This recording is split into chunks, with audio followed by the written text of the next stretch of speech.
Good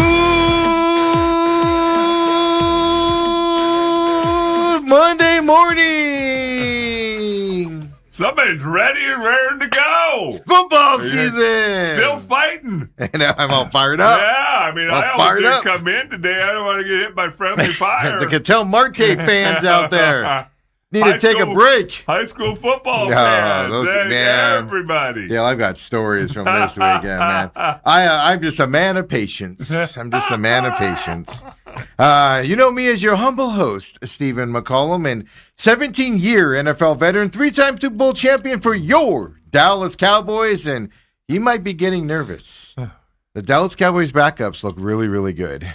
Mm-hmm. So hopefully it translates to their starters out there as well. And the best part of it is, Dale, you came in here instead of going to the casino during the show. We appreciate it very much. Dale Hellestrae's here, everybody. Good morning, Stephen. I mean, I thought that's what everybody does. They call in sick to work. And, you know, I was driving in, I heard John Holmberg talking about it.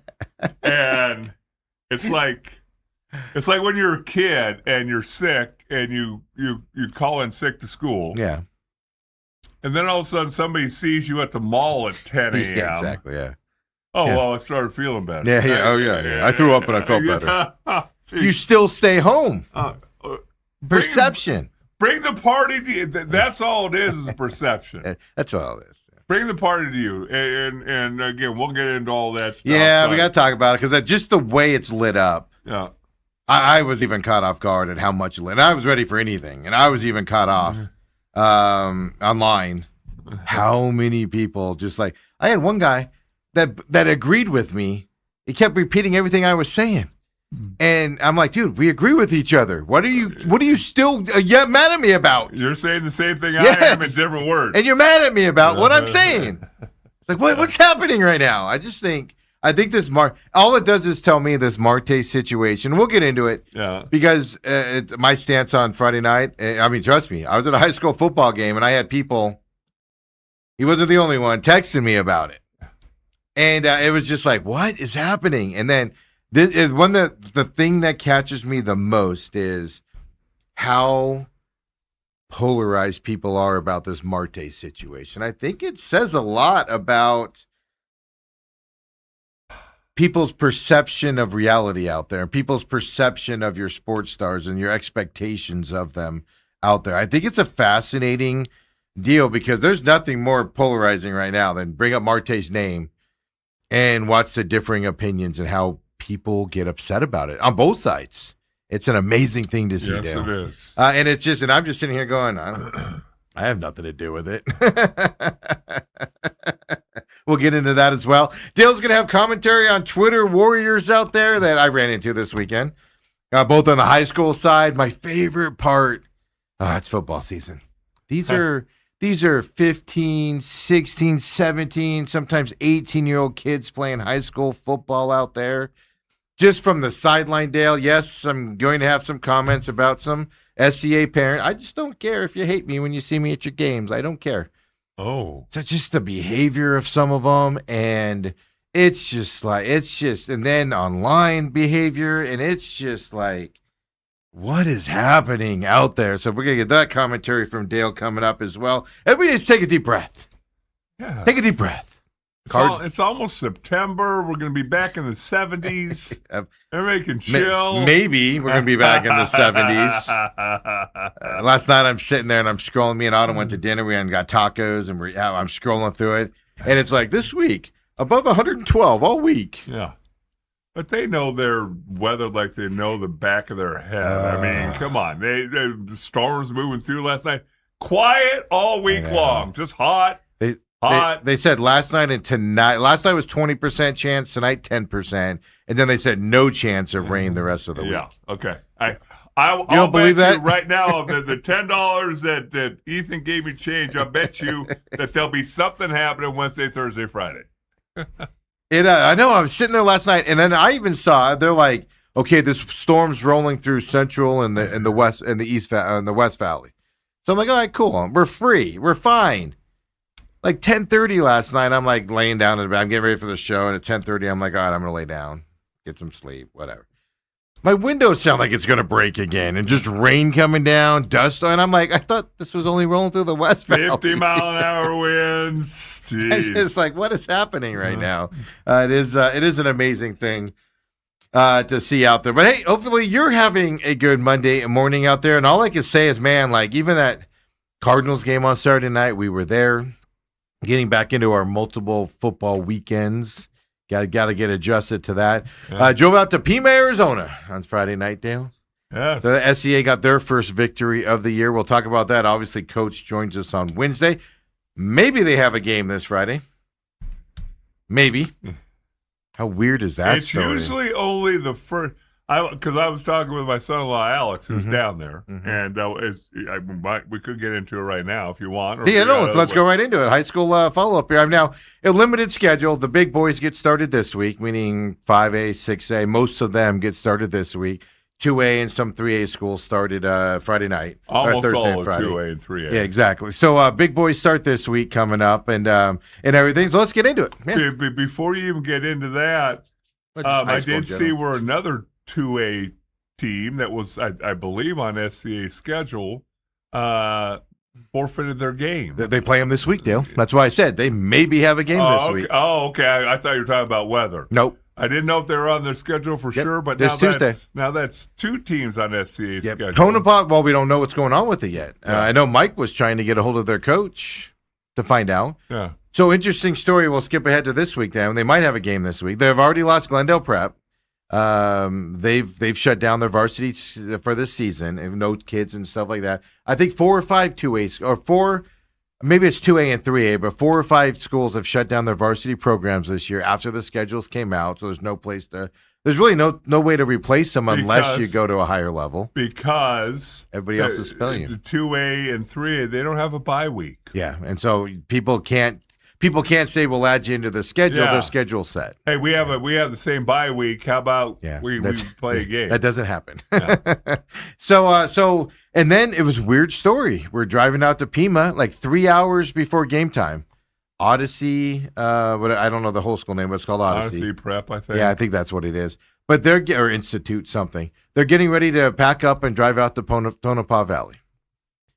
They're loading up their buses, and they get the call. We're canceling our game tonight. The game gets canceled. Nobody knows why, Dale. Nobody knows why. Right. I did see a couple Tonopah Valley players respond to some tweets out there. A couple of them follow me, and I follow them back, stuff like that.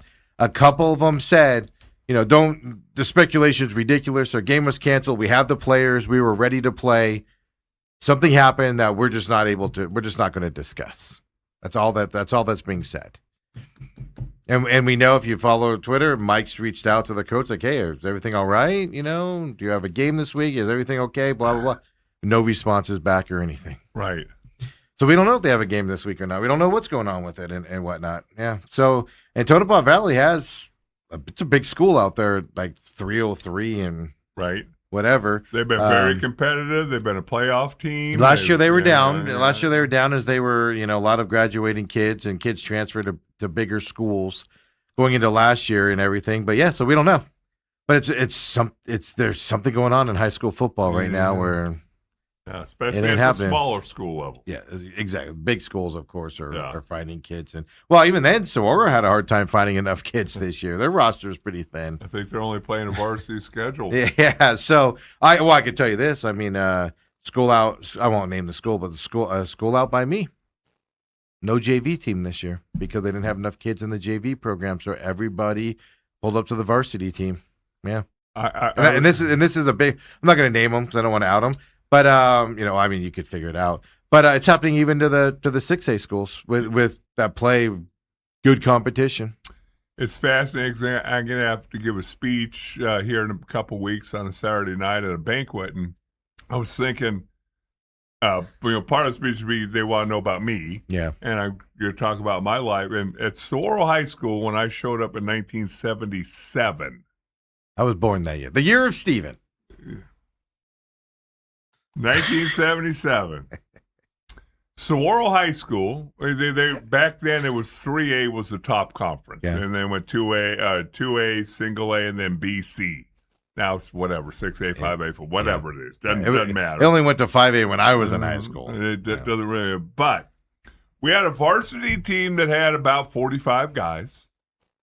We had a junior team with 30 to 35 guys, juniors that couldn't make the varsity team. A JV team with 45 guys, mostly sophomores. And then we had 2 freshman teams, a freshman A, a freshman B, both had 35 kids on their team. Mm-hmm. If we didn't have 2 freshman teams my freshman year at Saguaro, I don't make the football team. Yeah. Because I was small and I matched and I complimented my lack of size with a lack of speed. And so deadly combination. And so I would not have played. And now you're talking about, Saguaro High School that can barely get 40 kids out for their program, and it's not just so. Like I said, I'm just telling you, it's not Saguaro. They're like a school out by me that we follow. Oh my goodness! Sorry, everybody. I loaded my computer up, and there you go. No, it's a big school out by me. It's just something's happening. Yeah. Whether schools are getting too thin, but football's not viewed as the sport everybody wants to play like it was. Like when I was even in high school, kids were trying out for football that had no interest in sports, but because it was the thing to do and kind of be known to be on the team and stuff like that, that's all gone by the wayside. And it's interesting to see how it goes. So Friday night, what's fascinating is you went out to the game and there's always something that happens. And this, I was telling Alex, my son-in-law, this predates Alex's tenure at SCA, which he came our second championship year. Was that his first year? I couldn't remember if he was there the first year. No, okay. So it's the second championship, third, and going now for a fourth. Yep. But before that, the opening game always had something. One year we drove down to Santan to play. We got the first half in. That's one of the first years that you and I knew each other. Yep. And we play the first half. Wait, and perfectly fine. The game was delayed by about 30 minutes too. Because remember, I went to the gym. And everything. So the game was delayed 30 minutes, and they got the full not a drop, not a sign of lightning. The whole first half. Yep. Halftime came, and it was like, what? Yeah. And we waited for a little bit, and they said, we're not playing today. You got to come back tomorrow. So we have to drive all the way back to SCA. And by the way, Santan is pretty far out there. It's 5 minutes from your house, you said, or 10 minutes from your 10 minutes, house. Yeah. Power in between Guadalupe and Elliott. And so that first game took 2 days. Yeah. There's been I know last year against Pima, it was delayed forever and ever. Second half didn't start till like 10:56 or something. Because Pima said, we're not going to drive back to Pima and come back and try and finish second half. And Dale, I got it last year, but I especially get it now. Yeah. That's a long drive. That's a long drive for SCA. That's a long drive just to my house. Yeah. Let alone all the way another hour to back to the school. But it's been that way for like 10 years. It seems like the opening game is always there's something.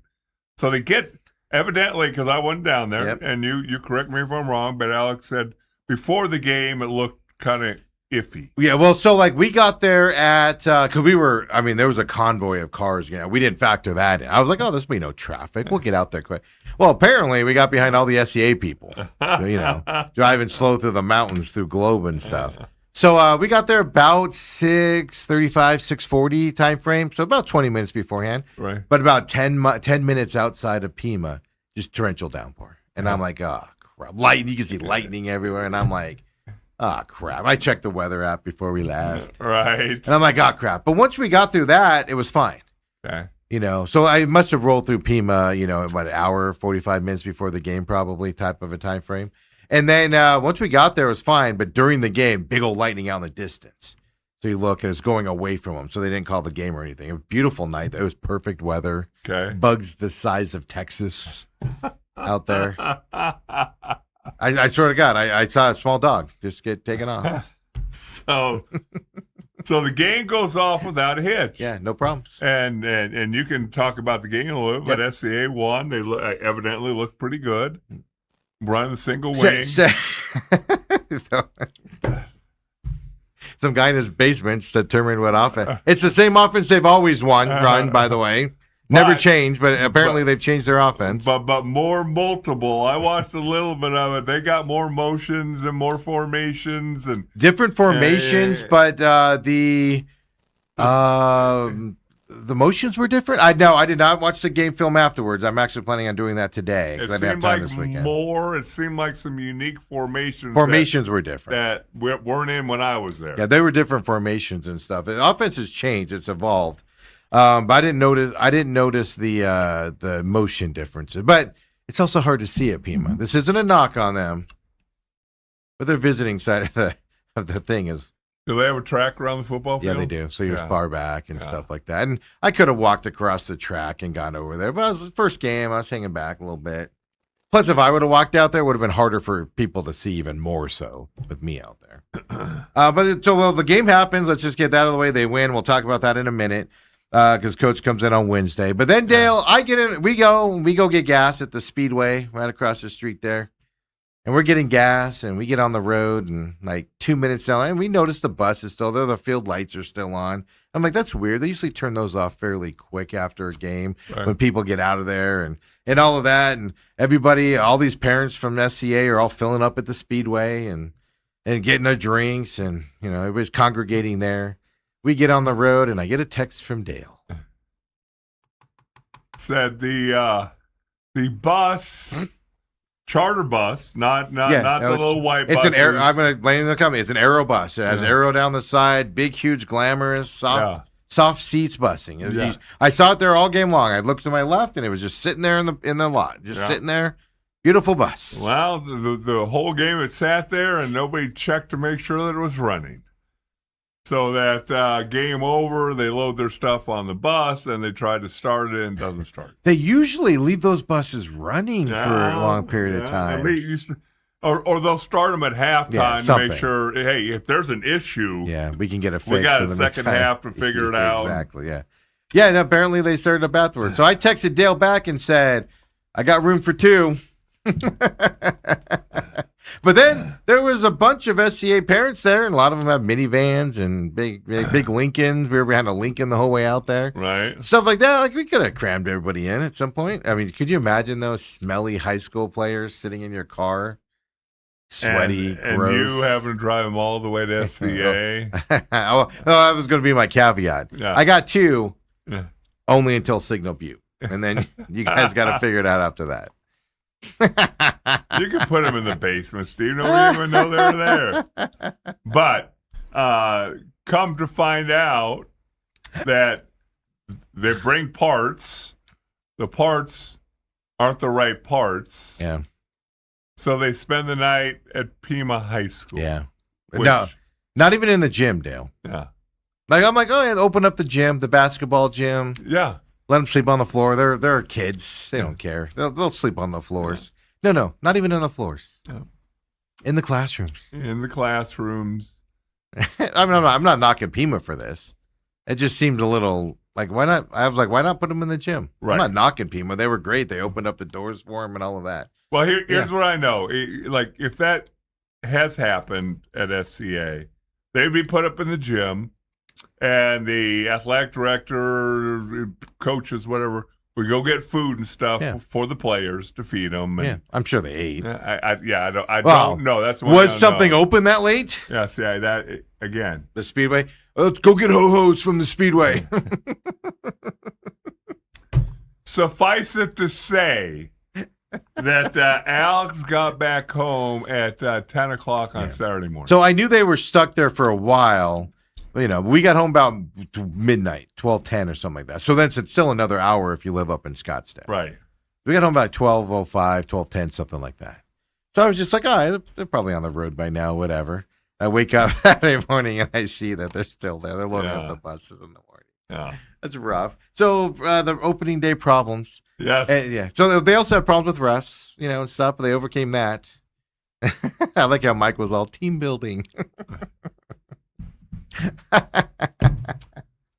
My question for Mike's dad had like an Airbnb or something there. He went and rented an Airbnb or something to stay in overnight. Oh, really? He didn't want to drive back at night.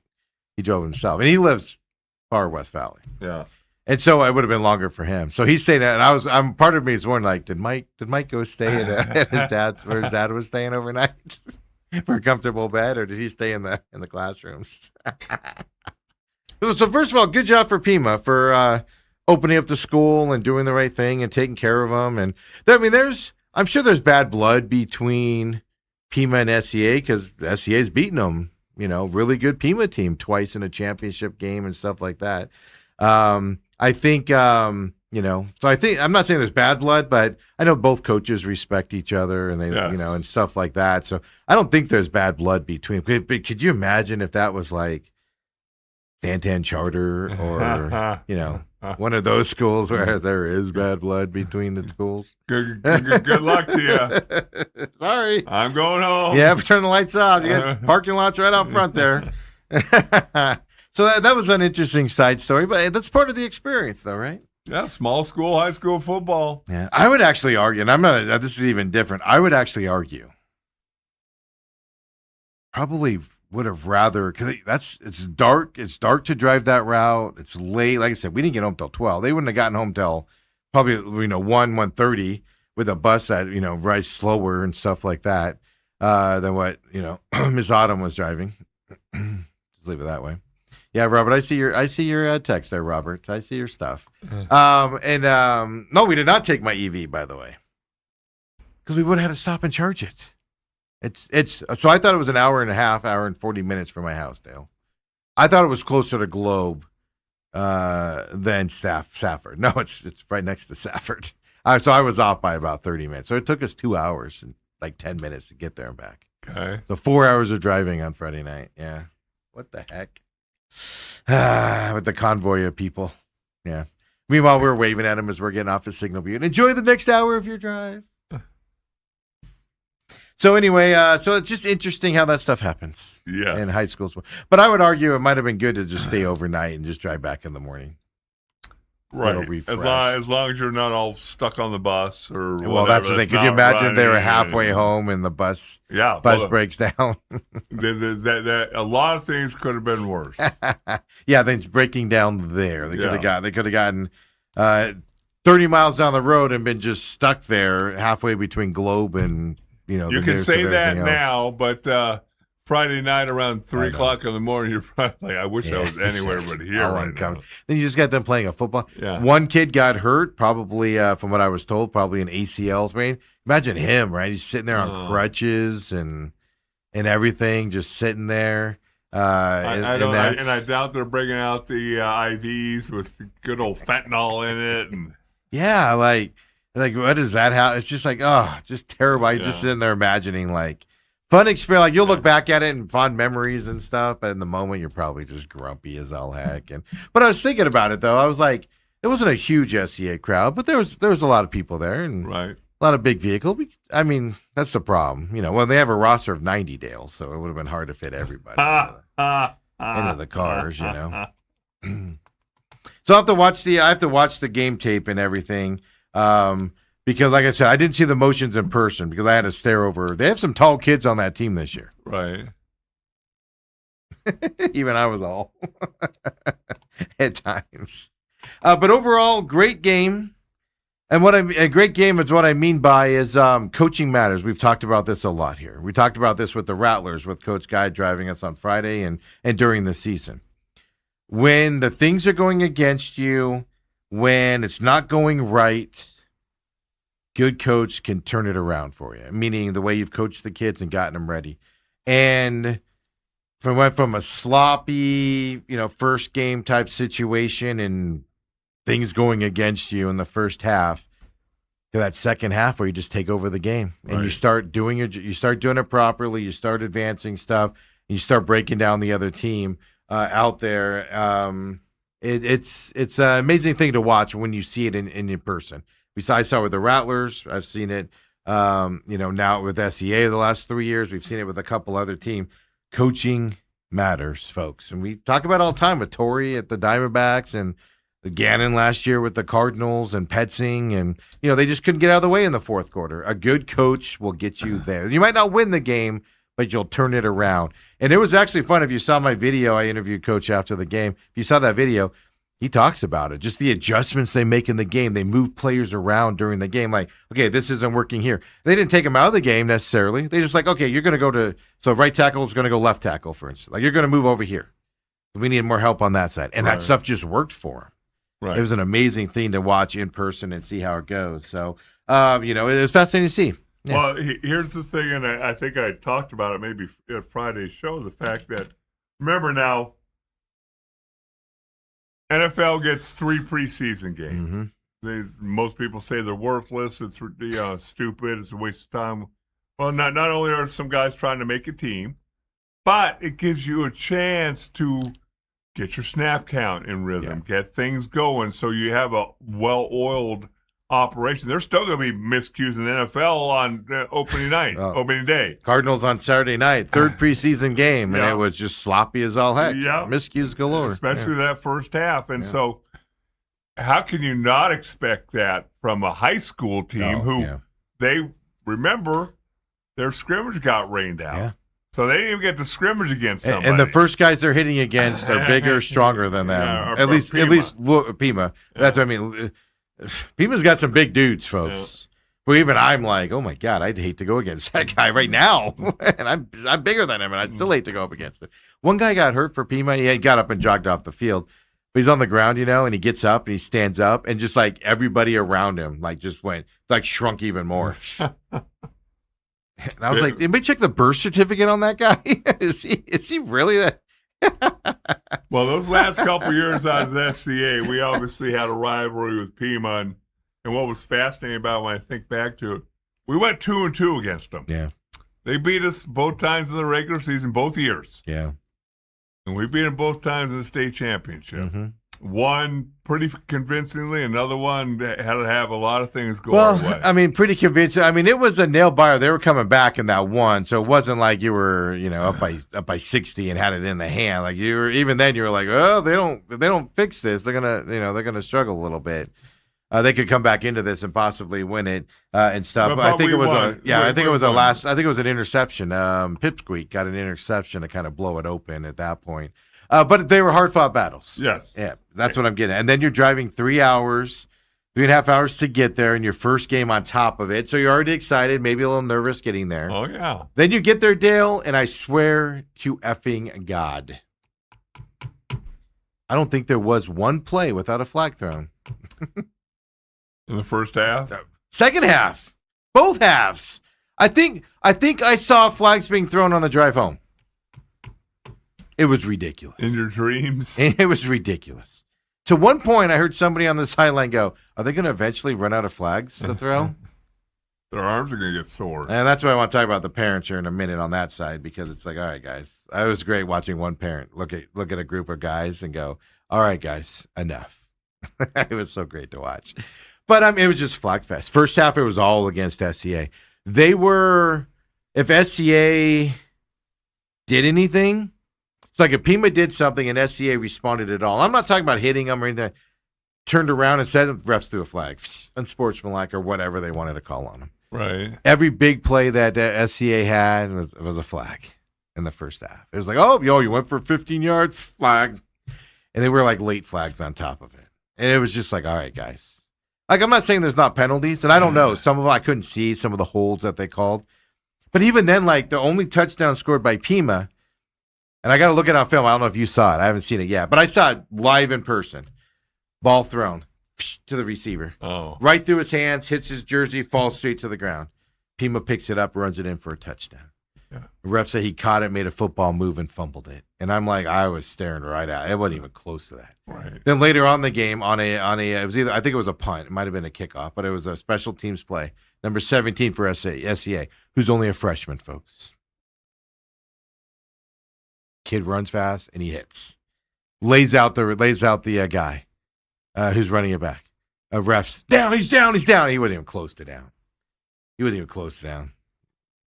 And it's just like, all right, this is how it's gonna go. All right. But then, and I even heard the refs, take note, AIA. I even heard the refs right off the bat yelling at the SCA sideline. I'll throw you guys out. Like right off the bat. I'll throw you guys out. Yeah. 30 seconds into the game. They're yelling at the SCA guy who are just talking about the game to the refs. And then at one point I heard a ref. First of all, he wanted a ball, and he wouldn't stop yelling ball. Ball, ball, ball, ball, ball, ball. And it was like, dude, take a chill pill, my man. But he only did that to the SEA side. The Pima side, he was all, oh, take your time, guys. Throw the ball in. It was like painfully noticeable. Right. Painfully noticeable. And then at one point, the clock wasn't running when it should have been. And somebody on the SEA sideline mentions it. Hey, the clock. The guy literally turns around, looks at the sideline and goes, I run the clock, not you. Shut up. And you could hear it all because you're right there by the sideline. Yeah, they're not 80,000 people. And you're just sitting there like, what a bunch of pompous asses. Throw your flags all you want, whatever. Be clowns, I don't care. But that nonsense that they weren't doing to the other sideline was like pretty prevalent. But then Mike at halftime, everybody goes into the locker, and Mike's standing there talking to the head referee. Mike's talking to the head referee to the point where I was like, somebody needs to go get Mike. And it's a cordial conversation. Nobody's heated. Right. And then the head referee starts walking off, and Mike and him just walk off, like all the way to off the field. They're just walking together. It was a good 5-10 minutes of walking off with the ref and stuff like. And I asked Mike that after the game. Hey, what was the conversation? He goes, I just wanted clarification on a thing. And I'll tell you this, Dale. The refs came down and evened it out in the second half. So whatever Mike said to him woke them up that they're being biased little asshats. Are you sure maybe the head referee wasn't the owner of a hotel? No, this is my, yeah. And I say, we might need some rooms tonight. It was, and I'm not saying they were cheating, anything to that effect. I've heard throughout the years, I've heard it going to this game beforehand. You get to these rural schools and the refs are from that area. Yeah. And so they're going to favor those schools. You know it going into it and stuff like that. I've never seen it in person before, and it was so prevalent. And there's AIA people were at this game. I saw them. And it's just like, how do you allow this to happen? Maybe they had a conversation with the halftime. I was like, guys, even flags all of a sudden started flying on Pima in the second half for similar things and stuff like that. It's just fix it, man. I know it's the first game of the year for the refs too. I get it. But it was so blatant the way they were treating the SCA side. And I'm not saying this because I was there. You know, I cover SCA obviously and stuff like that. I'm not saying that because of that. I'd be saying if they treated Pima this way as well.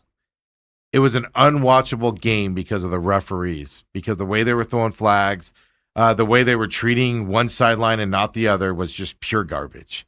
And these are high school kids that you referees are cheating when you do that crap.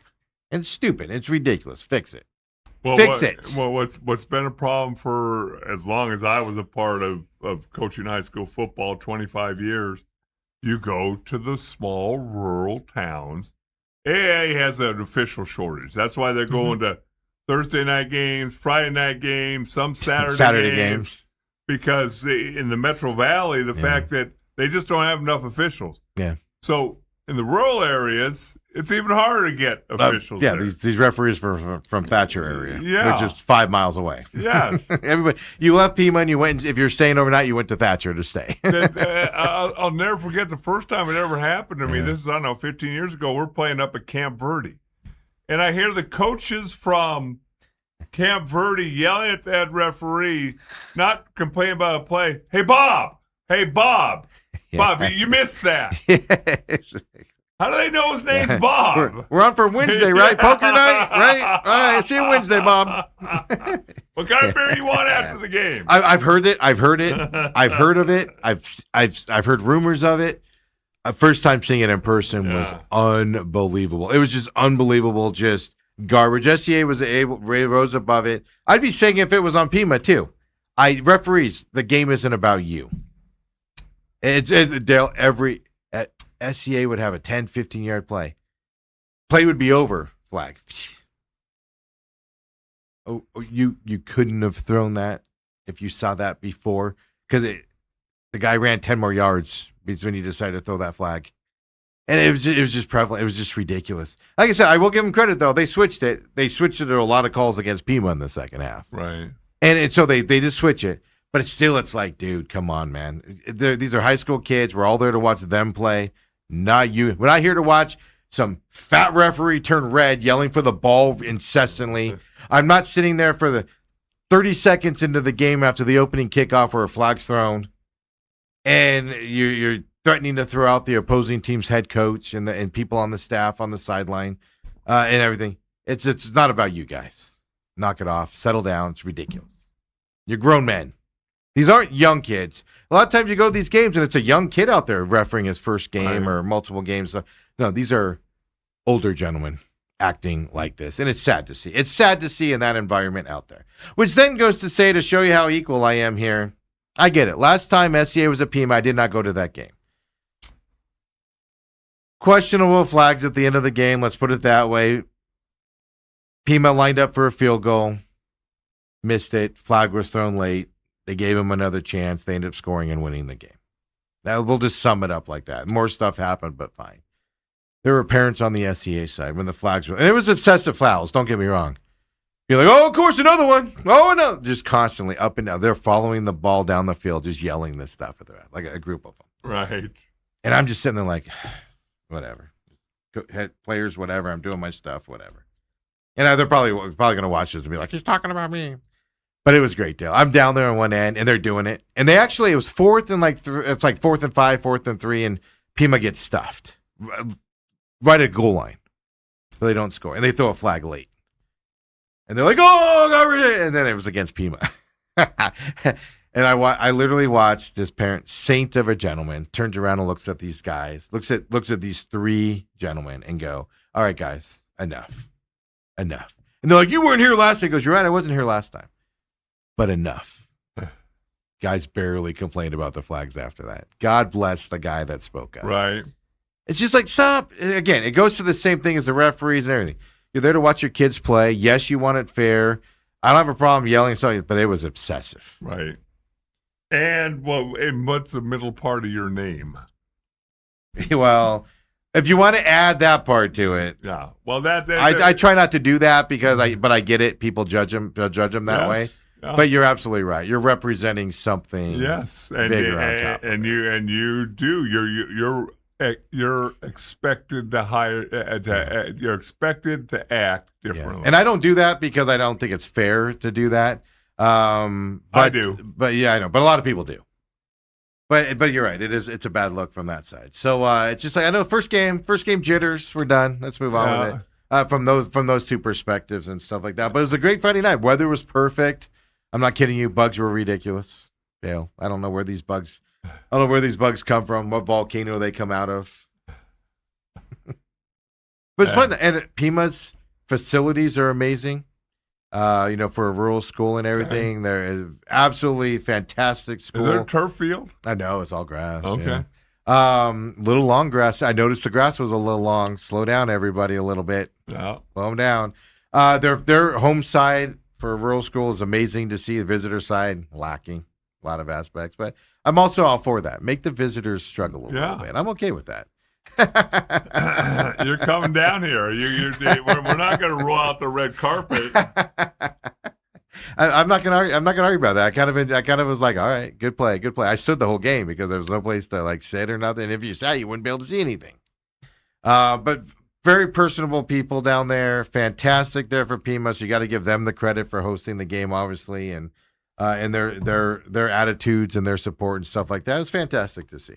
So now SCA goes from that, and again, not a good night's sleep Friday night. Get home Saturday morning. I'm sure they're caught up by today, but now they go into a week not knowing what's going to happen. As of yesterday, no idea if they have a game or not on Friday night at home. This is a home game too. Yeah, at least as of last night at like 6 p.m. No idea. I don't know if something's changed since then. Yeah, and it's a weird story. Nobody knows what happened. It's very hush, which. Rightfully so. If it's something, something bad, we don't need to know about it. I mean, obviously, you would hope if it was, hey, we're lacking numbers or guys aren't showing up or whatever, that you could give them a heads up before they're all dressed and loaded up. That's the thing. They were loading up their bus, which tells me it was the last minute. Yeah, that something happened. Yeah, something happened. That's what that tells me is something happened because that would have been done beforehand. You would hope that if that was the case and they're playing the season and all that, and that was a one-off that Mike and the SCA team would know by last night this morning. You don't want to see Glendale prep shut down the No. varsity team. You want to see these guys out there playing. Right. I told you the Coronado Dons that they used to be in their division with before they removed them out and stuff. If that team had numbers, if that team had players on that team, they would have been formidable foes. They were good. They had great athletes. They just didn't have the players they had to play the whole game, everything. They literally would go from offense to defense to special teams. Oh, yeah. And played every play on everything, and the kids worked hard. They just like that. And you want to see that stuff at this level. You want to see that in all sports. Especially on the high school level. Teams like Coronado, which is located in South Scottsdale. It's got a big enrollment, Dale. Yeah, and it's a lot of Hispanic people. Their soccer teams, baseball teams are Those always the bigger competitive. Sports, yeah. But the football teams, I know a couple guys that coach there, and they took it on. It was a reclamation project, and they want to build it up, and they used a lot of their own money to do things. But here's the deal, guys. As a kid, you're expected to show up practice Tuesday, Wednesday, Thursday. Yeah. But some of these kids had to go get a job and work to help keep the lights on at home. Yeah. So what are you doing? You missed Tuesday and Wednesday practice, but he's telling you, it's to keep the lights on in my family's house. It's the reality of the situation. It's like that. That's the reality. It hits you square in the face. So that's the thing. You're not going to be like, oh, pay attention to me. Who cares about that? You're running. So anyway, that was my Friday night. Saturday night was Cardinals, the Cowboys, which we'll talk about in a little bit. I noticed something, and somebody tweeted this as well, but I noticed something different about walking into Cardinal Stadium on Saturday night. And somebody else posted it as well. Somebody that used to work at Channel 12, who's left, and now is over the Barrett Honor School, was there. Or not Channel 12. Was it Channel? It might have been Channel 12. Jake Garcia. He left there recently to go be at the ASU thing. He noticed it as well. So we'll talk about that coming up. Also, at least without the Cleveland Browns. We're going to talk about them here this morning because what a roller coaster ride their weekend was, culminating this morning as well. And then Dale, your Diamondbacks, 2 out of 3. But I don't care who dresses for the Diamondbacks. We just win, baby. Really quick as we go to break, Ann says 113 for Wednesday for the first Frosh game. Can't wait to sit in the bleachers at 6 p.m. Good news is the home side will probably be in the shade by then. It's just still going to be hot out there as well. Robert says Dalehausen needs to buy SEA a bus that works. This was a charter bus, people, is what this was out there as well. Robert says no need for the 1977 shot. Robert's older than you, I do believe, if I may say. So now he's going to get mad for that, but he's around your age and everything. Hey, the year of Steven. Not a shot. That's the blessing. How on earth does Steve take a story all about That's me the blessing for you Steve out there, I think. Robert does say, should only be 111 by 6 p.m., man. All right, Robert says, gas, Mr. Environmentally Conscious was driving the EV. Forget to charge it? Not driving the EV. Yeah, no, the bigger issue is even if I charge it to 100%, I would have had to have stopped and charged it. And I ain't trusting chargers in Thatcher, Arizona. I'm not trusting them. Autumn drove us in her car and all that stuff. So, yeah. Oh, Ann says it is an away game. Yeah, Desert Ridge's first 2 games are on the road, I think. They're on the road to begin their season there with their new head coach there as well. So come on back, folks. We keep it rolling. Lots to talk about.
And we're back here. Main events here on this Monday. Just getting caught up on some high school stuff. Stanton Charter blew out Apache Junction over the weekend.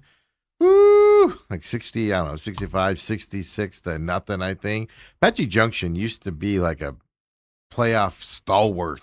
Yeah. Recently. It's a recent fall for them. And I think they're still 4A. They might be 3A. They're 3A now, I think. But they were 4A at one time. Yeah. But Santan Charter, woo, they have a freshman quarterback, Dale. He looked good out there.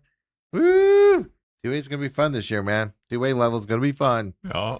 So is 3A with Chrisman and the Ben Franklin schools out there. And there's like 3 of them that are going to be good at that level. 3A is going to be fun, too. The lower tier. It's not all about... Obviously, everybody's circling Basha and Chandler and Hamilton and those schools, but lower levels can be fun too, folks. Right. As well, coming into that this week. So there we go. We'll talk more high school as the week goes on. Of course, Mike comes in on Wednesday, but Dale's taking the end of the week off. Dale, I have a question for you. I didn't ask you this last time we talked about it. How are you long going to be at this thing coming up this week? See, we don't know. That's why, and John, pushed for you to come because he said it'd feel a lot more comfortable if you and Autumn were there. Yeah, because my buddy, my buddy Giesick. His good friend Steve. Mm-hmm. Yeah, I can come meet you, guy. I just won't obviously go to the functions and stuff. I can hang out with you afterwards. He wants you to be there too. He wants you to be everywhere. Well, I'm not going to lie to you, Dale. Mark Davis reached out and asked my availability, and because Giesick asked, and I said, you know what? Helly doesn't want me there. He doesn't want me to overshadow him. I played as many games as Helly did in a Raiders jersey. He doesn't want me to overshadow him. I got paid a little bit more money from them than you did. You did. Yeah, you did. Dale's going to a Raiders reunion. I'm going to call it a weekend, but leaving Wednesday and through Saturday there for their preseason game coming up. I know when I talked to you about it yesterday, because you were reminding me, I go, ooh, Ashton Gentry just blew out his ACL reportedly. First thing I'm not, hey, it should be fun, Dale. I enjoy Vegas. And, hey, Ashton, you're going to see Ashton Gentry? My first thought was after we hung up the phone was like, oh, man, Harry Long's going to be there. Jim Plunkett might be there. Oh. Marcus Allen. Yeah, no, Tim Brown. Howie Long. That's all I care about.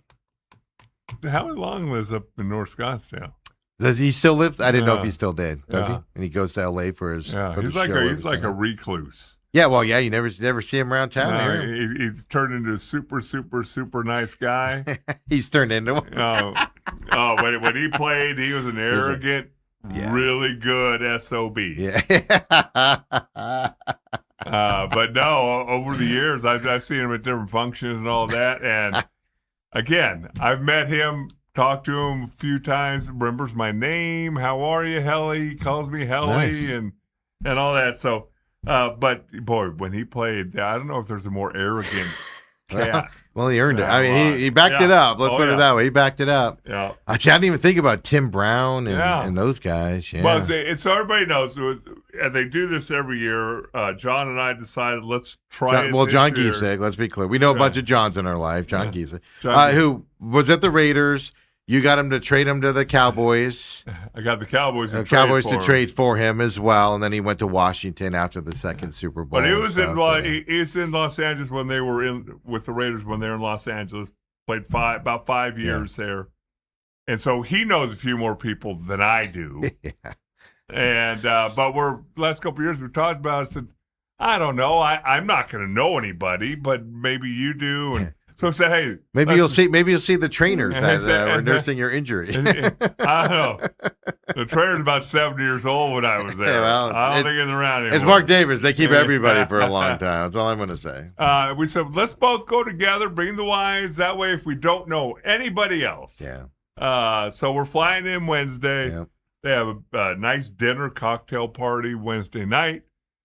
Breakfast on Thursday, games Thursday. Go sit in a suite. Food and drinks. Friday, if you want to go to the Aces game, you can. If not, you got free time. And then we'll come back on Saturday and say, let's try it. Yeah. It's what I'm trying to get the Cowboys to do. Yeah, no, that would cost money, Dale. Well, definitely. I mean, Jerry would fly you in and he'd lop on to somebody else's charity dinner. And, Yeah, exactly. And your suite would be with, Yeah. oh, you're in the suite, but you have to entertain my clients that are in yeah. here. We're splitting you all up. One player in each suite. No, that's what's fantastic. That's why I wanted to bring it up on air. It's fantastic. Yeah. Because it is amazing how some teams take care of people and some teams don't. Different organizations. Yeah. And again, I'll reiterate one more time because I got an email that reminded me I can get free tickets to a Baltimore Raven game if I want to go. And you were there for 3 games. Yeah, 3 games. 2 D games and 1 B- game. And the Raiders, you didn't even play a regular season game for. And yet I get emails and all that. Cowboys, they did have alumni day in training camp. If you want to get yourself to Oxnard, California, you can come out and stand at a practice and watch them practice. You probably had to stand behind the ropes. You see where the fans are? Well, we're not going to put you with the fans. You're going to be next to the fans, though. Next to the fans over right there. Behind them.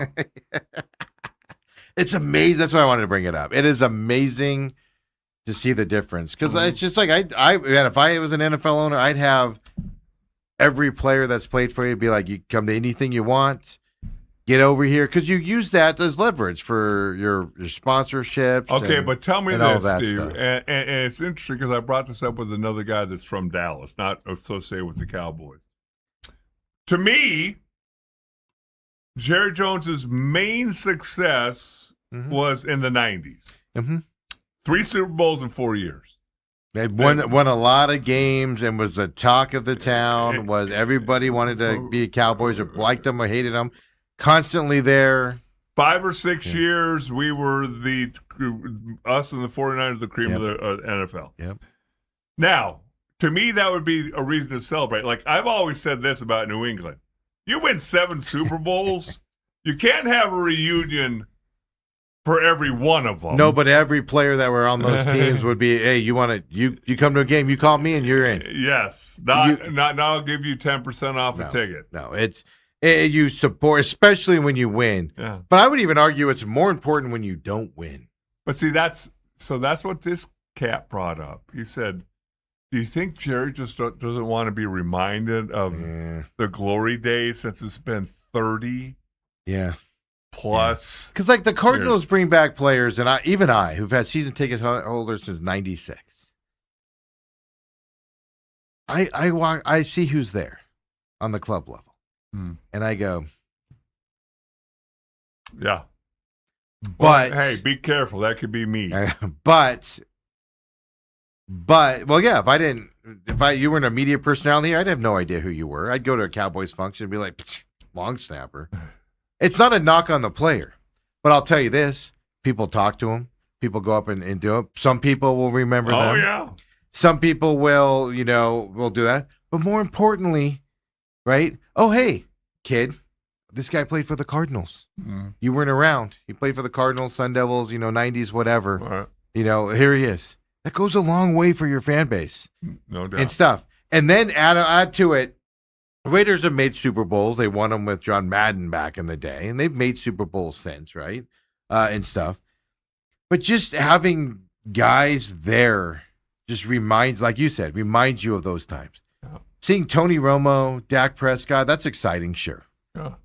But Troy Aikman, I'm sorry, whole nother level.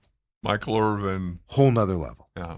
And even if you don't go to that level, John Giesick, Dale Hellestrae, 17 years on the Super Bowl teams, you might not have lines down around the building to see you, but you're going, this is what these guys did, and people will want to come by. And I mean, I met a kid on Saturday. I don't know if he's a kid. He's probably in his 30s. I ran into a guy Saturday night, friends of a friend of ours, who instantly was like, "Oh, you know Helly? Yeah, I work with him Monday through Friday." And I was like, "I'm done with you because you didn't ask about me, jerk." Do you realize I was born the same year you went to high school? Yeah. Year of Steven. And I'm just saying, especially when you aren't winning, I think that's the time it's more important to roll out that stuff. Yeah, it's fast. On the Jumbo, just imagine this for a second in Cowboy Land, on the Jumbotron.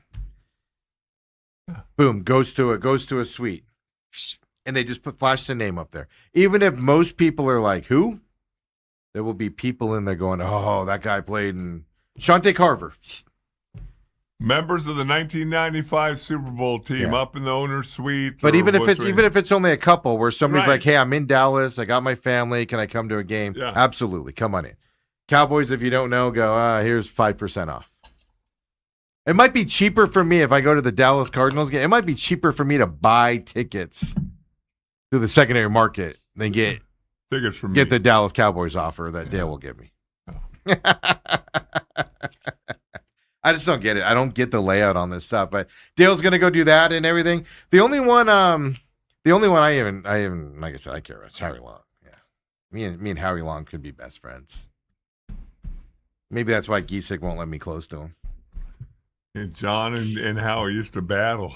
They used to battle. How's that relationship now? Because they went obviously offensive line, defensive end. Well, like I said, Howie's become a very nice, humble guy in his elder years. But his kids having success probably humbles you down a little bit too, doesn't it? Like when you see your kids having success. He had kids that made the NFL, which is God bless them. That's an unbelievable family. But the one thing you can say is you never were as good as I was. Yeah, exactly. Where's your Hall of Fame jacket? Yeah. How long was the one in his speech that said baseball may be the national pastime, but football's the passion of America, or whatever, however he phrased that as well in his Hall of Fame speech. So Dale's going to go do that this week. That'll be fun. That's exciting. Yep. And meanwhile, you'll be sitting on pins and needles to see if you're driving to SCA on Friday night. Well, I got that. If I don't go there, I got other options. I got other games I'm going to go to. I'm going to go cover if I have to. I've already looked at the schedule, figured it out. I know where I'm going to head to. You got alternate sites? I do. I actually do. It's the sad part. Robert says I'm only chronologically older than Dale Housen as well out there. Top of the hour. I'm slacking over here. Let's take our break. Come on back. Look, seriously, NFL stuff, Major League Baseball stuff. Let's start with the Diamondbacks because I want to get this Marte thing out of the way because I'm annoyed by it. Come on back, folks. Main event. Angry Second hour Steve fixing to come out.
Moving stuff around and stuff.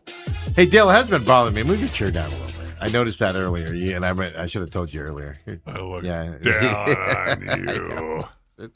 Yes, sir. Yes, sir. Yes, sir. When I say that, reminds me, I'm over there yesterday swimming with the grandkids.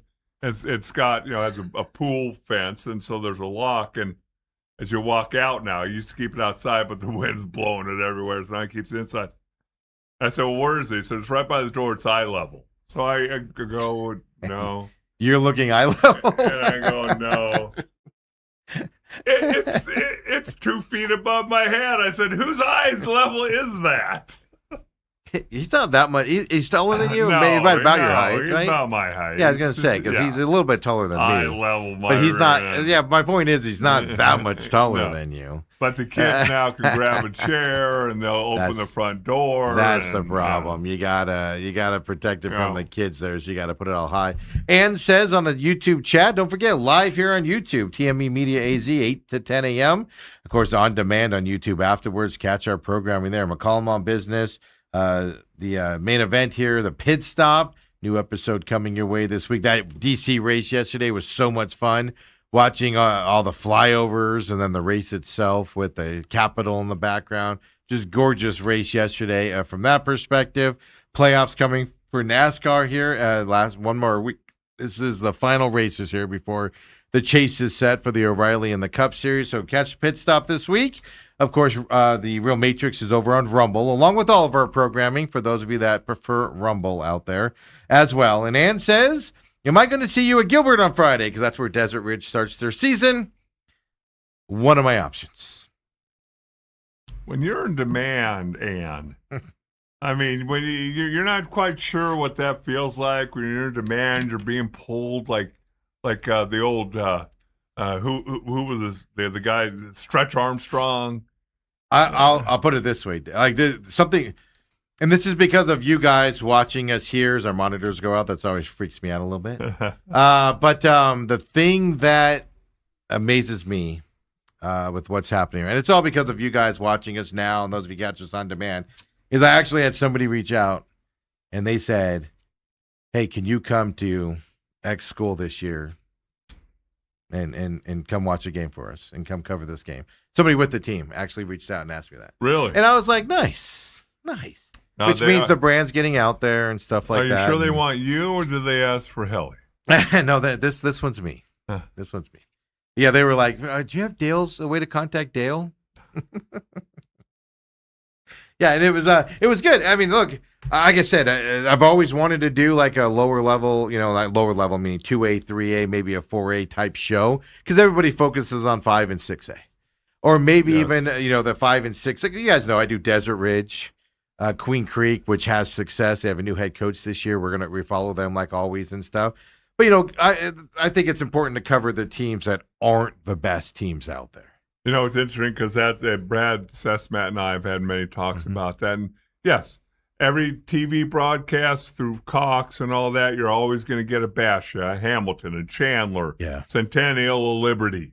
Those schools get so much coverage, but there's, I think, 218 schools that play football in Arizona. Yeah. Now, again, you're not going up to Heber to cover a 1A but football game. But there's schools here in the metro area that we could cover and could be covered. Well, that's the thing. I mean, I can't make it to Heber. I can't make it to Thatcher for a game. I went to Pima SCA opening game. If that was any other week, I wouldn't have gone to that game because I had options in town to go to and cover somebody else, stuff like that. Right. It's the stories that, we want to tell here, not the, look at us covering this stuff out there and things. So, and I think this 3A conference is going to be pretty competitive this year with Chrisman, the Ben Franklins, and those types of schools. I think this is going to be fun to watch coming up. So, it's always been my dream to do it. We just, getting people hired and figuring it out. Probably more my fault than anything that we aren't doing it yet, slow rolling it and stuff like that. But it's getting out there. Even Ethan's going to go and kind of probably be going out to a couple games for us this year and reporting back and telling us how the games are going and stuff like that. He's not going to give you I got class on Friday night, not knowing that his schedule. I know, I know your schedule. I paid for your schooling. I know your schedule, buddy. Let's get into really quick on the Marte situation. Before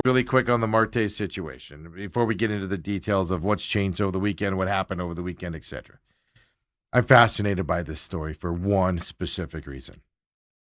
Marte, diehard fans that Marte can do no wrong are going to blame the organization, not Marte.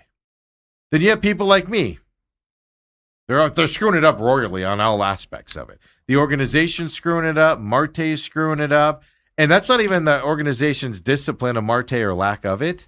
It's not even just that. It's just what they say, what they do. they're not helping the situation at all. And then you got the people that are all solely on the management side of it.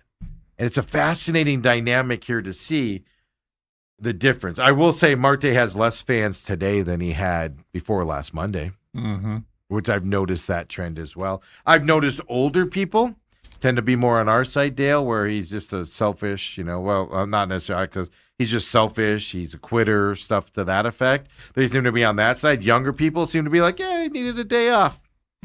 The team was asking too much of him, and he needed a break, and he fought back. He fought the man. It's amazing dynamic that's going on with Marte and the Diamondbacks right now. All of that's happening. They won 2 out of 3 against the Reds. But this is the danger of blowing up the season. And that's what I don't like about it. Where do I begin with Ketel Marte? Well, do you want to get into the Friday night shenanigans? Well, real quick, just to remind everybody where I come from. Yeah, let's do that first. I was going to come from a football background. I come from a this would not be tolerated background, but back then we didn't have anybody making $16 million a year and held the team hostage. Yeah.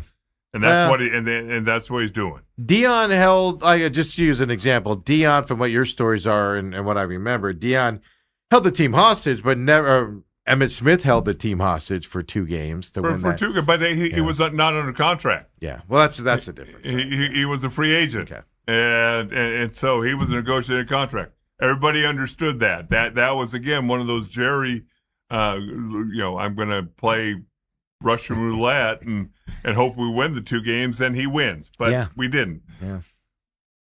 But when I look at Ketel Marte, and I was talking with people over the weekend because there are most people don't feel as strongly as I do. More people are kind of in the middle, but yeah, hey, he probably shouldn't play again for the Diamondbacks and whatever. But last year after the All-Star charades, before the trade deadline, I told everybody, get rid of this guy. Yeah, you did. Because that wasn't the first time that happened for you people out there. The All-Star game was number 2 that we know of. Yes, that we know of. Yeah. That made it outside the clubhouse. I said, by the time, if you don't trade him this trade deadline, then you're screwed because now he's got 10-5 rights, which, again, baseball's kind of complicated, but 10-5 means the player owns you, you don't own the player, basically. Yes. And so they have all the leverage. And so there's nothing you can tell me that the Diamondbacks did on that Sunday night that would precipitate this reaction. Even Monday morning. From Marte. There are people, Dale, on my feed that literally are like, they asked him to play and his knee hurts and it's unacceptable. It could risk his career. So he needed to leave the team because they wanted him to play on it. No. And I'm like, there's ways to handle that. No. Your agent files a complaint with the MLBPA. You verbally go out there publicly. There's way you go get your treatment and you tell them you're not playing and you fight that angle. There's ways to handle it than not showing up. But they're like, oh, they asked him to play on Monday and his knee hurt, so he needed to show them he couldn't play.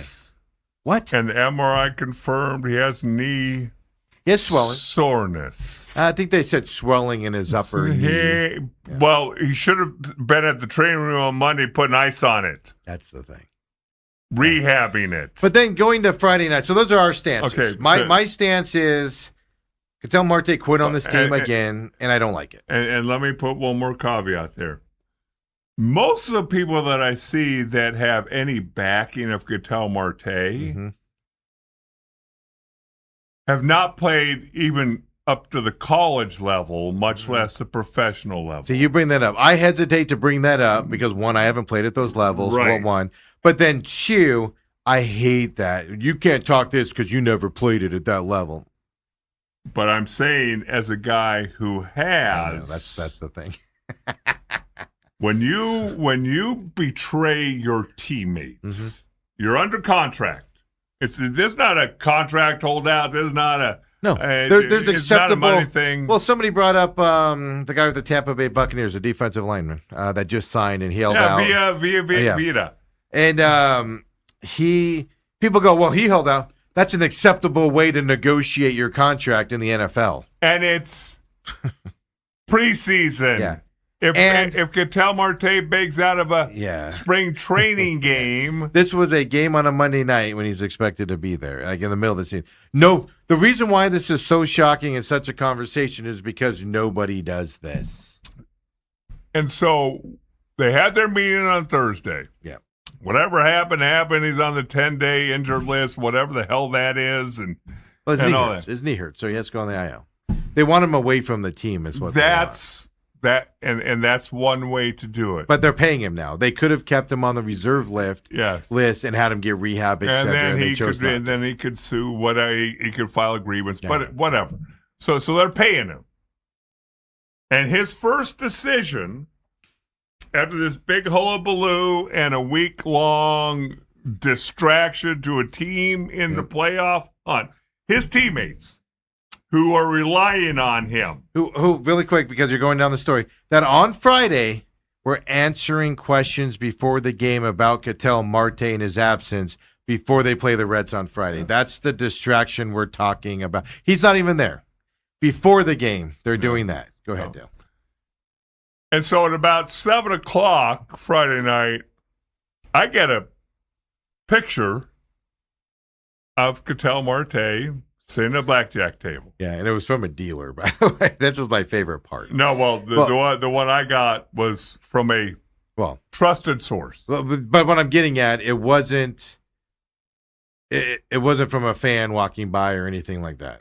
Because I don't want to get him. And it was somebody within the casino system, because the angle of that, you're standing on one side of the table. Let's put it that way. And he's sitting there gambling, and then other videos came out of seeing him walk in and all that. Now, again, right off the bat, I will say this. Nothing illegal happened. He didn't break any rules. He didn't break any laws. No, he's done with his work. It's just like you. He got done with his work, and he decided to blow off some steam and go to the casino, Dale. But the optics were 100% wrong. Your team's battling without you. Mm-hmm. You choose not to go to the stadium to support them. That's fine. I understand that right now. The thing I couldn't find out is I don't know if they're allowed to. I'm sure he's allowed to be in the locker room before the game. At a certain point, I'm sure he could be around the team before the game if there's any rules. But he can't sit in the dugout. If there's any rules.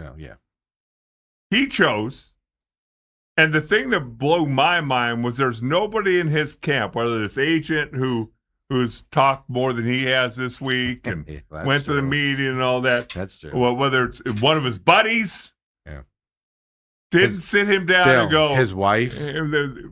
One of his 5 kids.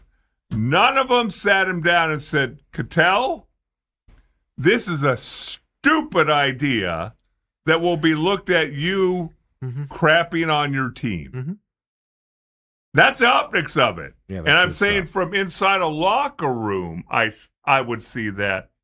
And that's almost an unforgivable sin. I'm telling you that right now. That's almost unforgivable. From inside a locker room. From inside a locker room. Didn't break any rules. Didn't break the law. But what I'm telling you is you're either, and I came up with this over the weekend, that there's one of two things, Steve. He's either got a huge gambling problem that he needs help for, and I don't think that's it. I really don't. I think that's a big, huge 3-foot middle finger to the organization and his teammates saying, I don't give one crap about you. And that's the message I would take if I'm anybody in that clubhouse. Yeah. And therefore, I can't imagine how this is going to go over when he evidently is going to come back. They said they have a plan in place for him to apologize to his teammates. I was thinking about this. So my reaction to him being at the casino is, and I took a heat for this from the Marte fans out there, he gets downtime. He went and worked out at Salt River Fields. He got done. You get free time. You can go see your players. You can go do all that stuff. You can go out with your family and relax. Injured players do it all the time. I even went to, and I know it's a different situation, But remember when Sean Marion got suspended in that playoff run, and Amari Stoudemire, got suspended when Robert Horry checked him, and he got suspended for coming off the bench.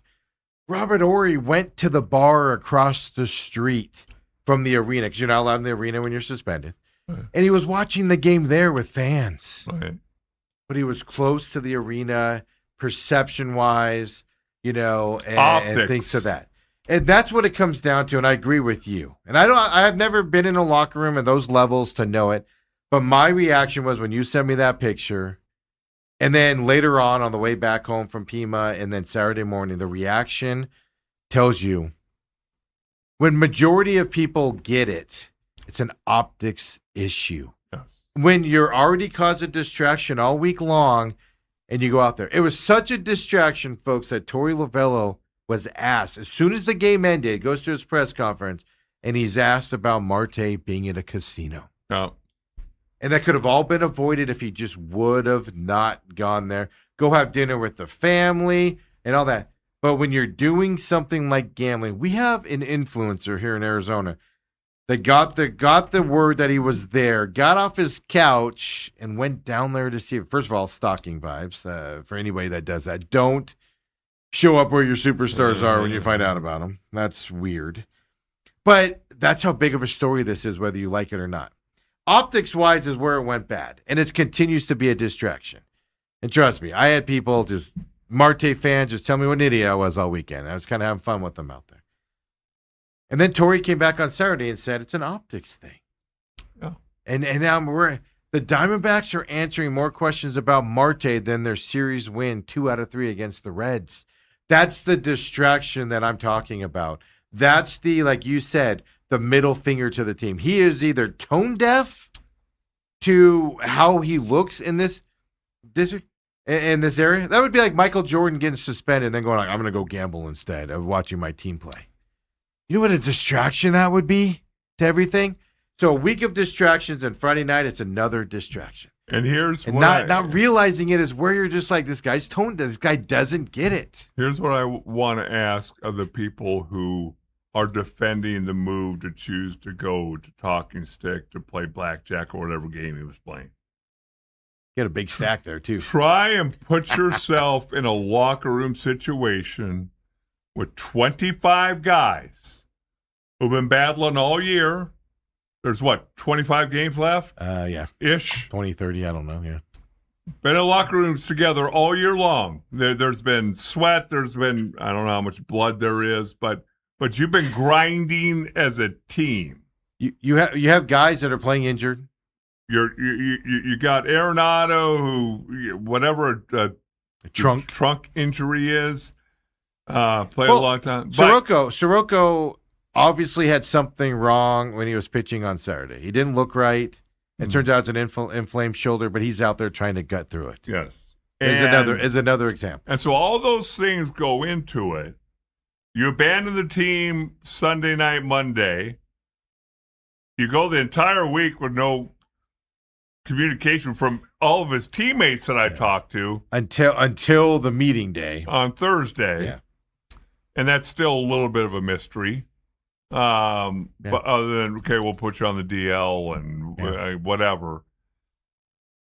And this is, quote unquote, I'm not going to say he's your best player anymore, but he's one of your best players. And the net, you see him. He's your superstar. And there's downtime in a dugout. Words going through there. Mm-hmm. Hey, guess where our guy is? Yeah. They all had to answer questions on Friday night about where Marte was. To the point where I don't have the videos here because you guys have all seen them. Torey, after the game, was like, I have to think about that. Let me get back to you. And then he paused for a minute. I think Jody Jackson asked him a follow-up. And he went, you know what? Players can do what they want on the IL. They have no responsibility team other than treatment and whatever they need to do to get back to the game. Come nighttime, they don't have to be at the stadium. I don't even know if they're allowed at the stadium. I do not know the answer to that. I don't know that. But they don't have to be with the team. They're on the IL. They're separated from them. They're doing their work up at Salt River Field. It'd be one thing if they were doing if he was doing his work at Chase Field, or whatever it's called now. Is that called Chase Field still? not the morgue. He's down at Chase Field and doing his workout, leaves and goes to the casino. He's at Salt River Field right across the street from the casino. Yeah. So he's like, hey, I like to gamble. I'm going to go over there. I make a ton of money. I'm going to go over there and gamble. I can tell you this. He's been to that casino 1,000 times this year to gamble. Yeah. Why all of a sudden now is it a concern? If you don't get this, can't help you. Why was Friday night a big issue? Because he caused a distraction to this team for a week, and then he goes and does it. I'm going to double down because he knew. There's no way you don't know that you're the guy at the crux of all this conversation. Yes, it's around you, and you're going to walk in not even incognito, not through a back door, nothing. Walk right through the middle of the casino. Yeah. It's just a perception thing, and it just goes to the perception that Marte's selfish. Marte only cares about himself and doesn't care about his teammates or his coaching staff who defends him mercifully out there. Mm-hmm. It's an amazing thing to see. Make no mistake about it. Some media members are just bashing Marte as selfish and other things like that. Y'all know who I'm talking about. He's getting permission to say that stuff by one man, and that's Torey Lovello. Nah. Torey Lovello's tired of his crap, I think, Dale. He's being, yeah. And it's been coming out through some media members that Torey's close to that they're being like, all right, he's all this stuff. Torey's tired of it. It's going to cost Torey his job. It's going to come down to Marte or him. And you know who loses most of the time on those, Dale? Coaching staff, right? Robert says he's just immature. It's what happens when no one has ever held you accountable. But he used to not be this way. He's been a guy that's been placated and allowed to be this way. And that's where I blame the organization. I think both are at fault here, by the way. The team and the way they've handled it. And then Marte being the way he is. I think they're both at fault on this. Robert says conspiracy theorists think Jordan was suspended for gambling. There's some truth to that, though. Like there's stuff leading to that can point you in that direction and stuff like that. I'm not going to go as far. Marte has money, folks. It's like Charles Barkley. Charles Barkley spends a lot of money gambling. Yep. But he can afford to. Just Again, because you see somebody sitting at a table gambling, say $3 million, doesn't mean they're degenerates. I don't care about the gambling. I care about the optics of the gambling. Okay, and remember, this week started with Cattell has a mental issues, so you can't touch that. It started with a personal issue, then maybe a mental issue, and then back to personal again, and now he's can't touch that. Yeah. You can't touch that. We all had doubts, but we withheld judgment. Yeah, that said all I needed to see. Yeah, I don't know, Dale, I've never had a major personal issue where I have to miss work and then end up at a casino. While your team's playing, engaged in a pennant race. Now, Robert says this because what I mean by, let me read Robert's thing first. Burns has been an inducted to his IL stint. I know for a fact if you're on the IL, you can be with your team. I know that for a fact. What I'm saying is, I don't think the team wants him around the team. He's been told to stay away from the team during this IL stint. He's going to have to go in and apologize to the team. They say they have a plan for that. Yeah. Which is even more absurd, in my opinion, Dale. You have to make a plan. He should organically show up and apologize to the team if he means it. You don't set up a plan to where he can walk in, it's scripted. I got to be there at noon today to go apologize to the team. They're telling me to be there at noon. That's absurd. He should be in there. Maybe just today he goes, you know what? They're going to do batting practice here. I know they do batting practice at 11. I know they get there. I know some players get there like 9 before the media gets there. I'm gonna go down to the stadium and walk in at 9:00 and just talk to the player individually. I'm not gonna walk into the locker room and talk to everybody. I'm gonna go talk to people individually in this. Do it authentically. They have a plan in place for him to walk in and apologize to people. That's absurd. He should just do it on his own.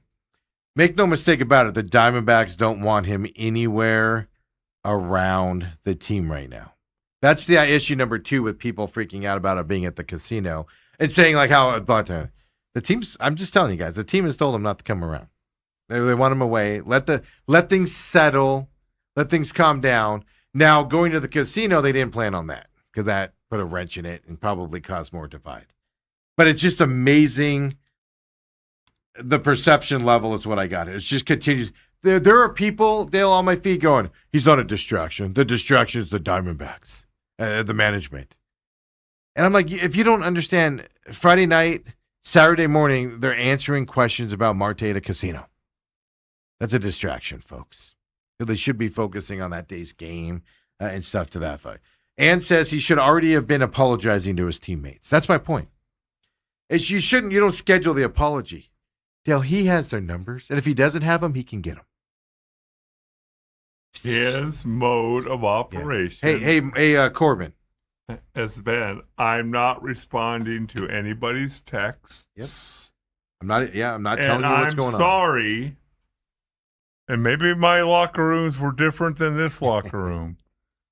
But you apologized last year. Yeah. Supposedly heartfelt. We moved past it. We finished the season. Started off the season, everything was hunky-dory. And now again, we're in a playoff race. Mm-hmm. And gone again. And things are happening. I was thinking back to that Bob Nightingale story earlier this year. Only a couple players came out and defended him. What can you possibly... I'm thinking of it as a player. What can you possibly say to your team that would make me as Corbin Carroll or me as Arenado battling through injuries and things like that go, oh, okay, just pop back in. There's two things happening here that I don't like what the Diamondbacks are doing. The way they're handling this is they're telling their young stars there, become a superstar and we'll let you do whatever you want. Which isn't good for young players. Young players probably need that discipline to learn how to be a pro and stuff like that. And this isn't how you act as a professional. It just isn't, folks. But that's the thing. He's not playing for Bill Parcells. He's not playing for Sparky Anderson. Yeah, Dale, if he was playing for anybody else on the reserve list, not coming back to this team, no matter what, until he shows he wants to play on this team and whatever, they would have eaten it. They would have eaten it and done all that stuff. And that's what I think. The Diamondbacks took too long, whether they want him back on this team or they don't. Whether they're saying all what they're saying to try to preserve his trade value, whatever they're doing. Just all those extra comments of like Torrey saying, I was just hurt by the way he acted. That stuff ain't helping the situation. Yeah. I almost feel like they're talking to Marte himself.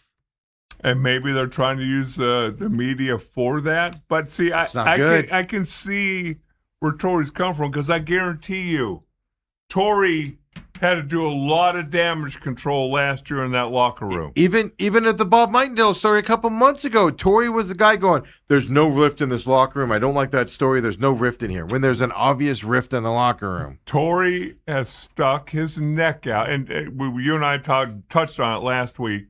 I've talked to other people. Most everybody has gone above and beyond, stuck their neck out for somebody. Whether you're a boss, a manager, a coach, whatever. And when that extension is repaid with and I think it's disloyalty. Yeah. The first thing you do feel is disappointed and hurt. Hey, I put my reputation on the line for you. Yeah. For you. And this is how you're treating, and you're going to take it personal. You're treating me this way. 100%. And it just blows my freaking mind. And I wouldn't go to a microphone and be like, I love the guy. I just care for him. Those words wouldn't be coming out of my mouth. Torrey's a better man than I am. I wouldn't bash him either, but I'd just be like, he's dealing with whatever he's dealing with, and we're moving on as a team, type of a story. I did everything I could last year for the kid. But I find it interesting who's talking about Marte right now. Who's talking about him kind of deal, right? Moreno came out and said, oh, no, I'm texting with him. But you know who's not? Corbin Carroll. Arenado. The veterans. Yeah. And the veterans aren't. They're all keeping their mouths shut. And that tells you something. No pitching guys coming out and talking about Marte, a veteran pitcher. Where's Erod? Is Erod talking about him? And that tells you a lot. when veterans dealt, right? I'm assuming in a locker room. Like I remember when Kurt Schilling was traded to the Diamondbacks, and Bob Brenly was struggling with them, and not Bob Brenly? It was Buck Showalter, I believe. But he gets here. Marte called into a local radio program and started defending him. Started defending the manager at the time, who was and I have good sources on this one, that the locker room told, he did the right thing. He went out and defended his new manager and stuff like that. And there were people in the locker room, veterans in that locker room, that pulled Kurt Schilling aside and said, no. You don't defend him publicly anymore. Because they were all tired of it. What the veterans do on this team speaks volumes more than anything else. Not his friends like Moreno and Perdomo. And even Perdomo is kind of like, I'm not even sure Perdomo's happy with what's going on. But people aren't defending him in that locker room. That speaks more volumes than anything else. Ginkel last week came out and spoke. It's absolutely frustrating. No, who in this locker room is coming out and defending him inside this locker room? Moreno's the only one saying I'm texting with him. Everybody else is quiet. That should tell you something in a locker room setting. And then that's what the shocking side of it is. So get off my junk, everybody that's out there. No, it's been fun. Most people are respectful. A lot of people are calling me names and idiots and stuff, which is fine. I don't care about that. But it is amazing. It's just sitting back amazing how Marte, of all people, is splitting the fan base apart. And that's my problem with the Diamondbacks. I told you before, you're going to find out whatever the Diamondbacks decide to do. It's going to come down to how the locker room feels about it. It's the most important thing. But you also have a chance that your fan base is going to turn on you. The fan base was turning on you with Pavin Smith constantly being out there. They were turning on you with Gallen constantly being run out there. And you keep saying, we're going to give him every chance he's got. He can return this around. The fan base started to turn on you. They turned on you last year with your third base coach, where it took you way too long to replace that. The Diamondbacks are doing everything in their power to give the middle finger to the fan base as well. Here in Arizona, we root for who, Dale? Colin Gillespie's of the world. The guys that struggle, make it, and play hard and dominate. Jonathan Goodwin on the Suns is another guy. Is his first name Jonathan? I just sounded blank. Larry Fitzgerald, Kurt Warner. Yes, they won at times to kind of get that favoritism. Who do we not root for? Guys like Robert Sarver. We don't root for quitters. There's a long list of Diamondbacks players that have been run out of town because they were quitters. And this team and the management has an opportunity here to embrace this fan base and show them, along with this team, that they're there for them. And I will say one other thing, and I know we need to move on. We spent way too much time talking about this subject. But I've been around here basically since I retired. So 2001-ish. And I was around here earlier than that, just in off season. Yeah. But I don't know if I've ever seen two primetime hosts made to come out and recant what they were saying. Two of them? I saw both Gambo and Burns. Gambo clarified. Burns walked his comments back completely. Yes. And it's a truth. However this goes, Troy Lovello could be fired based on these decisions that a player's making. 1,000. He's good. They can't unload Marte. No. Lovello's gone. So you're going to bring in that's going to make Marte happy. You know what? I want him to bring in the meanest son of a bee on the planet. It's baseball. You're not doing extra Oklahoma drills. You're not doing illegal padded practices. I don't care. I want him to be. It's baseball. I want Bill Parcells to be on the Diamondbacks here coming up. Something like that. Really quick, two other things. 2 out of 3 against the Reds. You got a hard series. Soroka back on the IL. Disappointing news, but he's got to get healthy, man. Well, what about the other news that came out kind of quietly? Well, which one? Burns? I know. Burns days away supposedly. Okay. This is you. I'm gonna say it this way. You need Burns back sooner than later, because one, the Mitch Batch thing is okay. I'm done with it. I was done with him 2 starts ago, and it's even more so now. He's fantastic. I don't have a problem with him. It's just we need a veteran pitcher to take his spot moving forward. But with Soroko's injury, you got to worry about it. I do not want to see Gallen again this year. So you need Burns back to delay that Gallen decision as long as humanly possible. Yeah, it definitely looks like you're not going to get that. I know. Don't give me the bad news, Dale. I mean, we're going to see Gallen back again, folks. We're going to. He's coming back. They need him. And I don't want to see it. I just don't. I'm done with that. I'm done with that, man. I'm done with it. And now you got the Cubs in town for 3, one of the hottest teams in Major League Baseball. Yep. And you're trotting out Merrill Kelly tonight. Yep. The hottest hitting team. Pete Crow Armstrong. Folks, if you're not watching the Cubs this year, and I get it, there's a lot of Cubs fans in town, and there's a lot of people that hate the Cubs. I'm just telling you, Cubs are a damn good baseball team this year. They're fun to watch. They're entertaining to watch. They're fun to watch. They hit the snot out of the ball. The Diamondbacks are going to struggle in this series, Dale, because the Diamondbacks are probably going to have to score 10 a game to have a chance to win this thing. I don't follow baseball as close as Steve, but when I know a player's moniker, PCA, because he's so damn good. Yeah, but that's because we don't want to type out Pete Crow Armstrong every time. So we just shorten it there. Astros fired their GM today as well. Yeah. What's that start time today for the Diamondbacks? 6:40. I thought it was. So 6:40 today and tomorrow.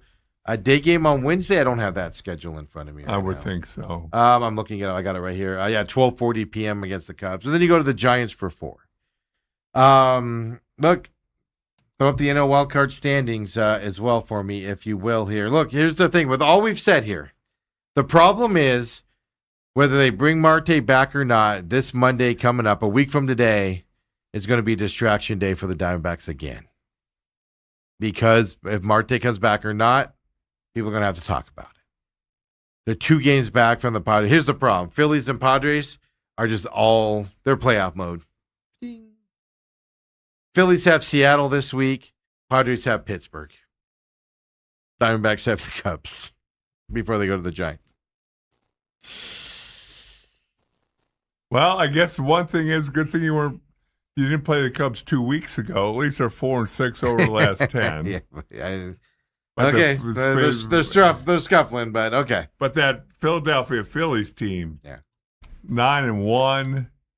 Yeah, they won 9 in a row. They're on fire. Yeah, and so are the Padres. And so the 2 teams you're competing with, while you're getting a big distraction. It's just, I feel this way about politics in the world, and I feel this way about my Arizona Diamondbacks. Just, why does everything have to be a controversy and a 5-alarm fire? And, like, I watch other baseball teams. Like, Padres had their problems this year with their main guys not hitting. And it wasn't this alarm drill that it is in Arizona when this stuff happens. I'm just tired of the drama and the up and down all the time. It's just tired of it, man. It wears me out as we look at it. But this is a big series. I'm not saying you're going to play yourself out of it, but you're getting dangerously close to playing yourself out of it. Now, the Phillies and Padres will come back to earth a little bit coming up here. You hope. But you're in danger of playing yourself out of it. With Dale, we know, forget about all the other stuff that happens around the world. We know you have one more built-in distraction coming your way, at least one more. I said, I think it was yesterday. I think I was talking to Autumn or somebody. And I said, you know what? Because they have the Phillies next week when Marte can come off the 10-day if they do it. I said, you know what? If you're going to bring him back, wait. Bring him back on the road against the Astros. Have him play 2, 3, 4 road games. Hopefully he comes back and starts hitting the ball and plays well on those road games before he gets back to home. Bringing him back against the Phillies next week, could you imagine the crowd? What if the crowd boos him? There will be boos. And he's not going to handle it well. I'm just a fan of hold him out till you can open. If you're going to bring him back, which I wouldn't do, but if you're going to bring him back this year, have it be a road game. Have him get hopefully 2 or 3 good games under his belt to where the fan base can kind of be like, see, he is good. The only thing I'm going to recommend to the Diamondbacks moving forward. Yeah, but then you face the danger of you playing 3 games away from home and he goes over. And then you bring him back. I'm looking forward to this Cup series and seeing how they hold up there. When we come back, let's get into it. NFL talk, folks. Your Arizona Cardinals and Dale's Dallas Cowboys. They look good. Was that an away game or a home game for the Cardinals?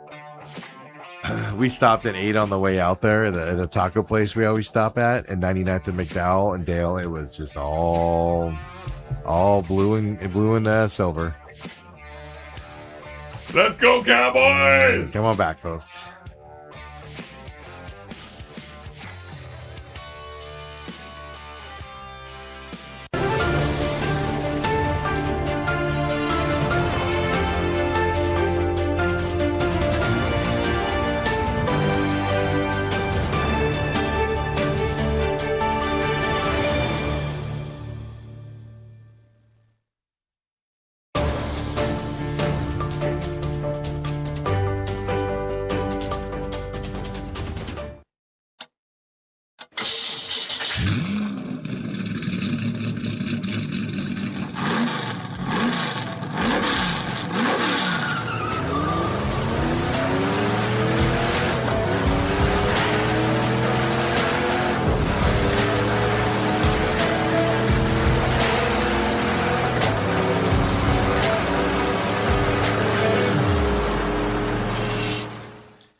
And we're back here. Man, I forgot to mention, Ethan starts college. His college life begins today. Already moaning and groaning. I know. Online class today. Tomorrow he goes online class. And then he goes actually physically there for a couple classes on Tuesdays and Thursday nights. Then he's got a couple other like online anytime type classes coming his way. Coming easy. Up here. Yeah, compared to what we went through back in the day. Come on, man. But that's today, man. I have a college kid starting today. I walked a mile my freshman year to classes. I parked in lot 59 at ASU, and I refused to take those buses that were always full. I'll just walk them. It was ridiculous. I hated everything about it as well. When I went back for that reunion, they had this circle. Yeah, they had this circle kind of center of campus, and freshman dorms are furthest away from the main academic building. I'm as we're on the parade, I'm going, so there's the freshman dorm. There's the. If I had to do that today. Back then, you were probably like, oh, this is easy. I could do it in 5 minutes. Yeah. Now. Dale, from the parking lot to the visitors parking for Pima, I was like, this is ridiculous. A long walk. At least after the game, I got to cut across the field a little bit as well. Robert says, is Marte pulling a Deshaun Watson? Or is Watson pulling a Marte? I'm going to talk about that in just a minute. Robert says the organization has put up with mediocrity for 10 years. Letting Marte get away with crap is not surprising, and that's my number one issue with the Diamondbacks, is the ownership, which I believe is leading the charge on the way the Diamondbacks are and stuff like that. I believe Ken Kendricks allows it to happen as well. I think the organization and the way they work, they're just fine with being mediocre. They're just fine with it. They have no problem with it. Because if they had a problem with it, changes would have happened. That's just what the Diamondbacks are. They're the Dallas Cowboys. They're happy just being in the playoff hunt, win one, get into the playoffs 1 year, miss it a couple years, but you're always in the hunt. They're fine with it. And they'll make money doing so, and they're happy with it. Robert says Oklahoma drills would be a start, Dale. Could you imagine baseball players doing the Oklahoma drill? And then he also said days of ways is a misnomer. Burns won't be stretched out to start by September 1st. Yeah, it's going to be about the time. So him and Gallen are going to be available about the same time, which I think is beginning of September. By the way, September 1st is next Monday. So that's the time frame we're looking at. And I want to see Burns hit before I see Gallen come on this. Is anybody excited about a Gallon return to the team? Is kind of my question that I got for you out there as well. But before we get into Cardinals talk, interesting thing happened over the weekend. Thank God we aren't the Cleveland Browns. Okay, if you didn't see this, I'm going to just play a few clips here, but it's a whole dynamic. Deshaun Watson's back with Cleveland. His knee's healthy, finally. They're giving him another opportunity to quit on him, like he has a couple other times in the middle of the field. And, of course, Shadur Sanders is the guy vying for the job also. And before we get into today's developments, over the weekend, if you saw it, Deshaun Watson goes out on the field to play and gets booed beyond belief by the Cleveland fans. Booed beyond belief. It was ridiculous what he did. Here's Deshaun Watson after the game, after the practice, talking about being booed. Check out these words. I mean, I didn't have no reaction. I think the biggest thing is,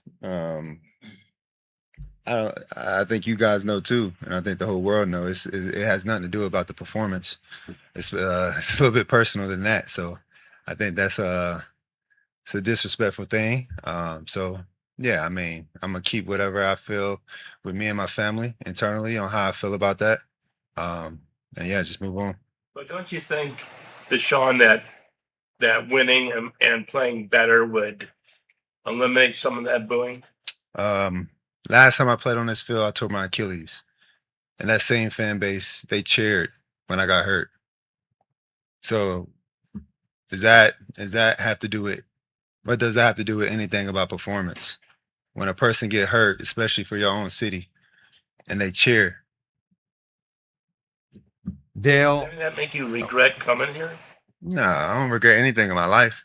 I think the Lord put me through situations for a reason. So I don't regret anything at all. But, I had different thoughts on how it was going to be, but, it is what it is. Sometimes, the tables turn, and I'm patient enough because I'm a child of God to, wait for that time to change. So I'm not tripping on it. Imagine being in that locker room, Dale, where your quarterback says, it's personal. They don't like me.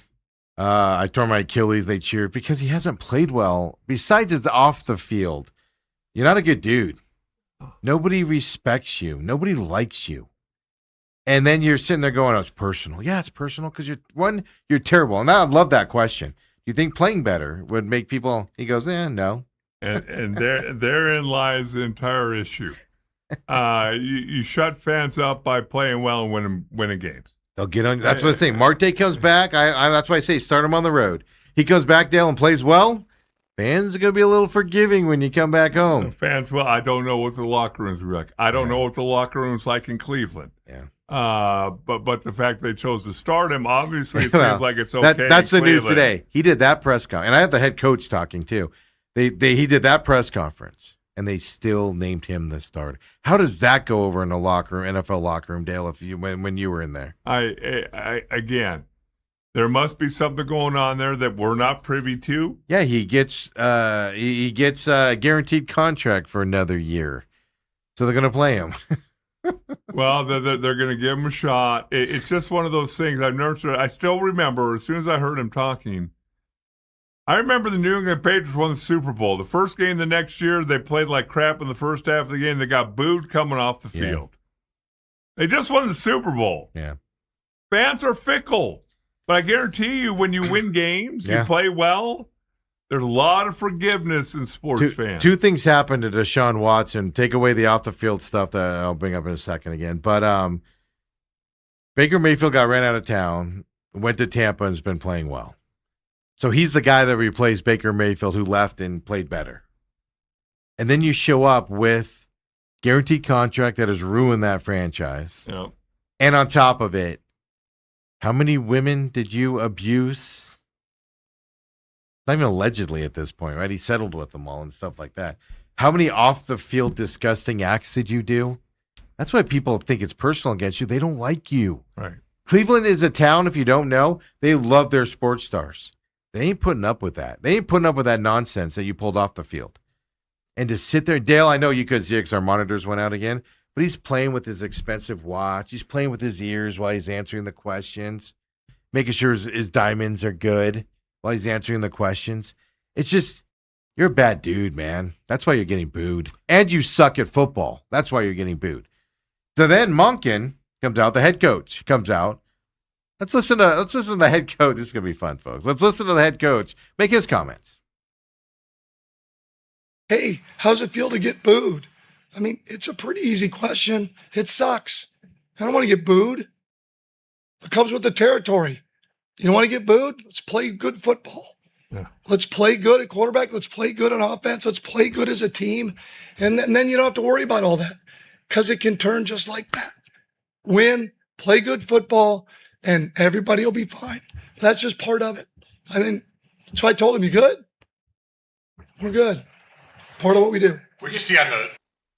Yeah, I mean, Dale, Deshaun Watson says all of that, and then the head coach comes out and goes, "Play better, Yep. play better. Who cares? Play better." It's gonna be fun watching. That's what Cleveland I this would year. have told him if I was his teammate. And then they named him the starter today. And he's not good, Dale. He's not good at football. He's missed how many years now? It seems 2.5 years it's now. been at least 2. And then he missed his final year in Houston when all that stuff was happening, refused to play for them. He's missed a lot of football over the years. Yeah. Some injuries, some not, and stuff to that stuff, right? Autumn says, yeah, the fans are the disrespectful ones. Yeah. You're going to have to forgive me if I'm not outraged, sir, that the fans are booing you. And I'm not a booer. I'm not a guy. I mean, treat the guy, he's your quarterback now and all that stuff, but you just have a hard time cheering for a guy that you don't like personally, let alone anything else. Like you don't know why. That's because I could stick my hand into a bowl of 7 things, pull one out and go, oh, they're booing me because I've sucked since I've been to Cleveland. Okay. Yeah. Oh, they're booing us because Cleveland has sucked at football for a number of years. Oh, they're booing me because I allegedly did inappropriate things with women. What aren't they booing you for? It's an amazing thing. The victimization of a guy that made multiple women victims is amazing it's to crazy. me out there. Like, how dare I killed him? He made me kill him. What was he doing? Just give me a massage. And then, Autumn says they cheer because he's a disgusting human being, and I think that's a lot of it there. He's their starting quarterback going into this year. He's going to quit on him, and Sadur's going to be their starting quarterback again. He's going to quit, Dale. He's going to quit again like he has in the past, and stuff like that. Cardinals, Cowboys. We'll get into this a little bit here as well. Before we get into that real quick, we should have just read this tweet before we started talking about the SCA game. Yeah. A Line 6 dad said, as the world turns, episode 1, no way to treat a state champ. After winning your 3rd football championship, preparing and rebuilding for the offseason, you open your quest for 4-peat with a great win over your longtime nemesis. Then it happens. A broken down transport, a night bonding with your classrooms, turned into a makeshift Holiday Inn. Waking up to hear your next week's opponent may or may not happen. Yeah, this is a terrible start. Screwing around trying to find a replacement. And that's how they're treating the 3-time back-to-back champions. Yes. Yeah. Mike's even offered. He said he'll go up to 4. He'll play somebody in 4A. He just wants to get the kids to play. Yeah. We'll go to 4A and play if somebody's got an open date during one of these. Right. But that's the other side about this week's game is even if they play it on Friday night, the uncertainty going into this. No game film. Obviously, they didn't play. It's just the uncertainty. It's amazing out there. Yeah, Line 6 Dad does a lot of coverage over there in the Mojave Valley on the eastern side of the state. Okay. So Bullhead City, not Laughlin, but Bullhead City, Kingman, and that stuff is where he kind of goes and works out there as well. But your NFL talk here, Dale. Yeah, so you're at the game, and do you feel like you're at AT&T Stadium in Dallas, or do you feel like you're at... They were loud, but it's, Have you just become numb to the dominance of Cowboys fans? Dale, I had tickets at Sun Devil Stadium. Yeah. I could care less about the opposing fans being. I'm not going to complain about it.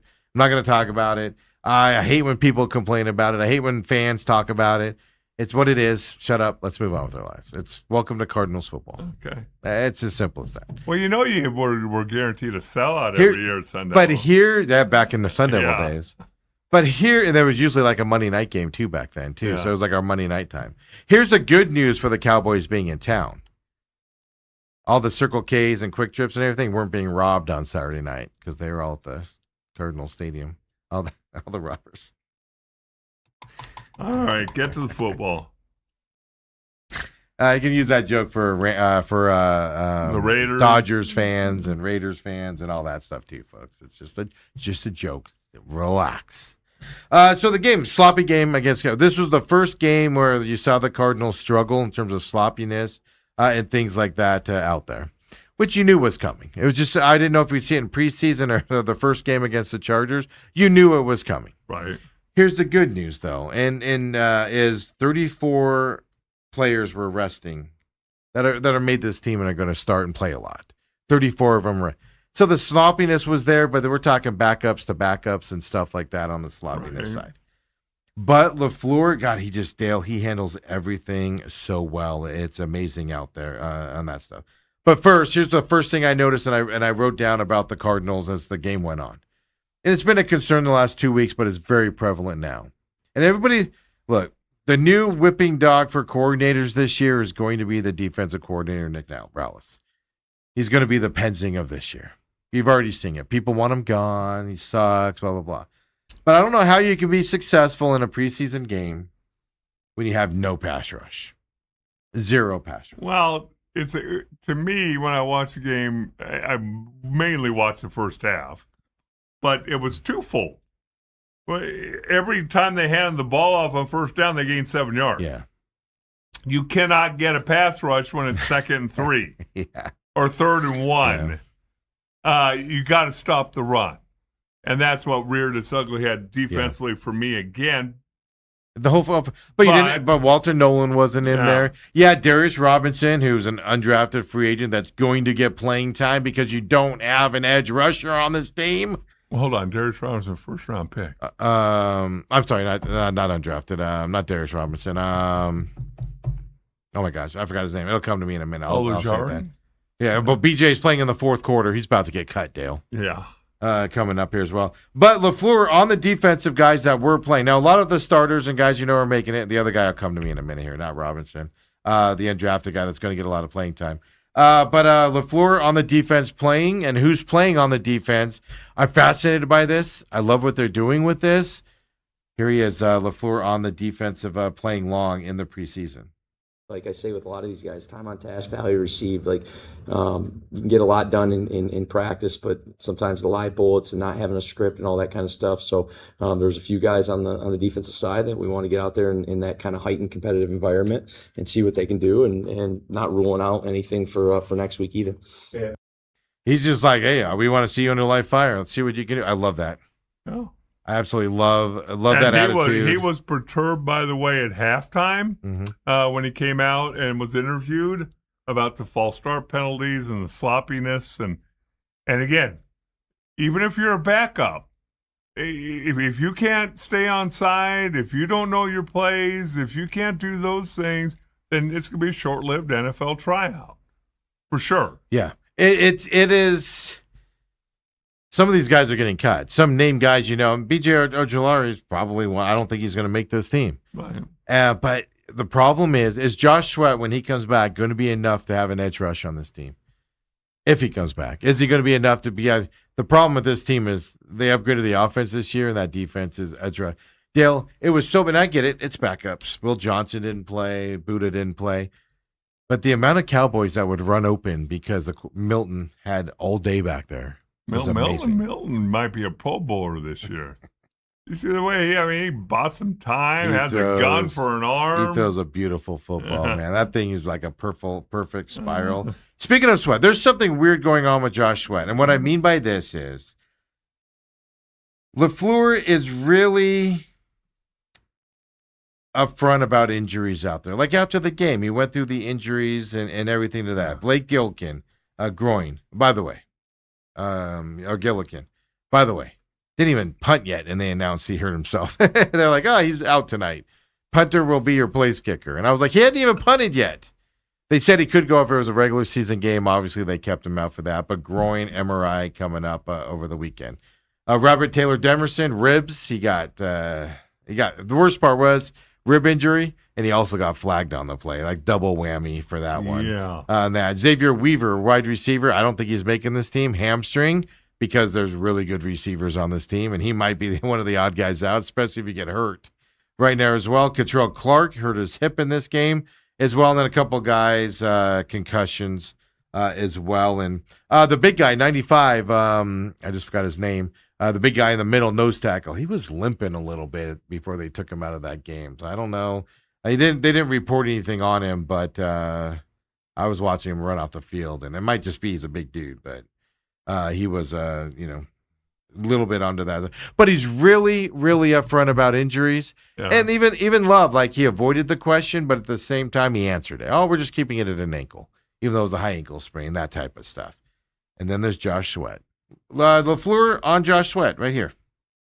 Yeah, I mean, hey, we want all these guys, whether they're injured or they got injured a week ago or obviously in Sweat's case in terms of just getting him out there for that first time. So we want all those guys back. Like I always say with the guys that are edge rushers, they rush the quarterback. It's a little different than the rhythm and timing of a quarterback. And I'm just being real about it. Like it's one thing, rhythm and timing and working in combination with and the offensive line. It's another thing when you are in that stance on third down and you're finding your point. And no doubt in my mind, you want to get better at football, you got to be out there in football. But there's a little difference there, in my opinion. They're saying nothing. Is he hurt? You're expecting him for week 1. Is he hurt? He was at the stadium. Is he hurt? Is he sitting out and playing in? He needs to ramp up for it. He's not doing anything. It's just no conversation about him. Just the standard, like, give or take type of. And there's something weird about that with the way that they are about all their players. They were more coming on Jacoby Brissett's situation than they are Josh Sweat. And is it time? We're all willing to put up with it and everything, but one more preseason game left. 10 days roughly till regular season after that. Is there's something going on? If you go this entire week and Josh Sweat has not taken the practice field, alarm signals need to go. And they're going to be in Green Bay, I think, Wednesday for a joint practice. Yeah, I think it's Wednesday. Yeah, no, it's time to, I'm going to say, press that panic button with Josh Sweat. And they have zero pass rush from the outside without Josh Sweat.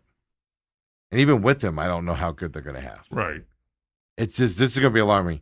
This defense is going to give up 40 points a game because they don't have the horses. It's coming. Offense will average 30. They'll give up 40. It's coming, man. It's coming. At least it'll be exciting there on Sundays. It'll be like an indoor football game. And it will be all Sundays. Yeah. It's just weird how they're so candid about it. Even Jeremiah Love. Oh, it's an ankle. Yeah, they hit the high ankle sprain side of it, but it's an ankle. It's an ankle. It's an ankle. Oh, yeah, it's an ankle, guys. We know he's in ankle. We're going to shut him down. He's more sore than normal. So they hit the big part of it, but they were honest about it. Right. And then Josh Sweat, he's just going to ramp up. He's going to be ready to go week 1. Is he? Because all signs are saying no. See, I haven't heard enough people talk about this because I heard somebody mention it last week and I didn't bring it up. When I was a rookie in Buffalo, we had 16 games on our schedule, all of them for 1 o'clock Eastern time. Mm-hmm. Because we sucked the year before. They knew we were going to suck that year. And, I think we had a bye week back then too. But that's what the Cardinals have this year. They're playing every Sunday. Yeah. It's either 10 a.m. if they're on the road or 1 p.m., 2 p.m. once the clock changes. Yep. That the NFL's telling you. It just my issue with the Sweat thing is as I was sitting there in the game, and we'll get in more into this tomorrow. Bruce Cooper coming in tomorrow, of course. I have a quarterback scenario. I tweeted it out. I would unload Minshew if I was the Cardinals. I would unload Minshew, and you start with Brissett back and then Slovis. I'm not saying he's going to win you 10 games. But he's good enough to be a third-string quarterback. You can save money unloading Minshew because, the Cardinals are cheap. But you don't need Minshew. He's just going to get in the way for us to see back. Dale, you got to unload that guy to somebody. Get a 6th, 7th round draft pick, maybe, and then upgrade it to a 5th if he plays a lot for that team. Oh, baby. We'll talk more about that tomorrow and stuff like that. Yeah, Ethan says, give him to the Chiefs. Wasn't he with the Chiefs last year? Yes. But this Josh Sweat situation kind of is giving me Ketel Marte vibes. You don't know why he's out. They say he's healthy. You don't know why he's out. They say he's healthy, and they say there's no problem with the organization. But yet he's not out there. There is something in between all of those that nobody's been able to read through yet. There's something going on. It just doesn't smell right. Doesn't look right. And so I don't know. We'll keep our eyes on it, but there's something going on. And when we find out what it is, we're all gonna be like, oh. Dale, I tend to think he's holding in. Because if you were the Cardinals, why would you want that out there? You want to protect the player, right? And stuff to that effect. And while you're working details out and stuff like that. Are you going to give him more money after you signed him last year? I wouldn't be sure. No, not necessarily. Maybe he doesn't want to be here. But you know how you can solve that? Hey, here's an extra $1 million if you come back and play this year. And shut up. Get out on the field. I'm not going to be surprised if we find out later on it was a hold in. They're negotiating with him behind the scenes. Hey, you sit out all the camp, come back week 1. We'll give you an extra $500,000 for every game you play. $1 million for the season if you come back and play for us, type of a situation. I'm not going to be surprised. To me, it just because there's no benefit for the Cardinals to say he's holding in. It damages Josh Sweat. It also makes the Cardinals look bad in some aspect. It's just why else? That or he's badly injured. But why would you hold? That wouldn't be held back. You would know about that. You would think. You would know about that. Yes. So it is fascinating. So we'll get Dale's Twitter Warriors rant tomorrow for everybody out there. Give him more time to think about this coming up here. Bruce Cooper joins us tomorrow as well. Dale, it's Monday. You got one more work day before you go have fun in Vegas. Yeah, looking forward to that. By the way, my plane lands Wednesday afternoon as well. Giesig's going to pick me up from the airport. Yeah, is he sending a limo? And the other part I haven't told you yet. There weren't rooms available, so no. you're staying with Brooke and I? Is I'm going to the dinner that night. Okay. I'm his guest, so be prepared for me to be sitting next to you. Hey, John, am I sitting next to you? No, Steve's here. Yeah. Oh, Dale, this is Steve. We'll see you tomorrow, everybody. Have a great one.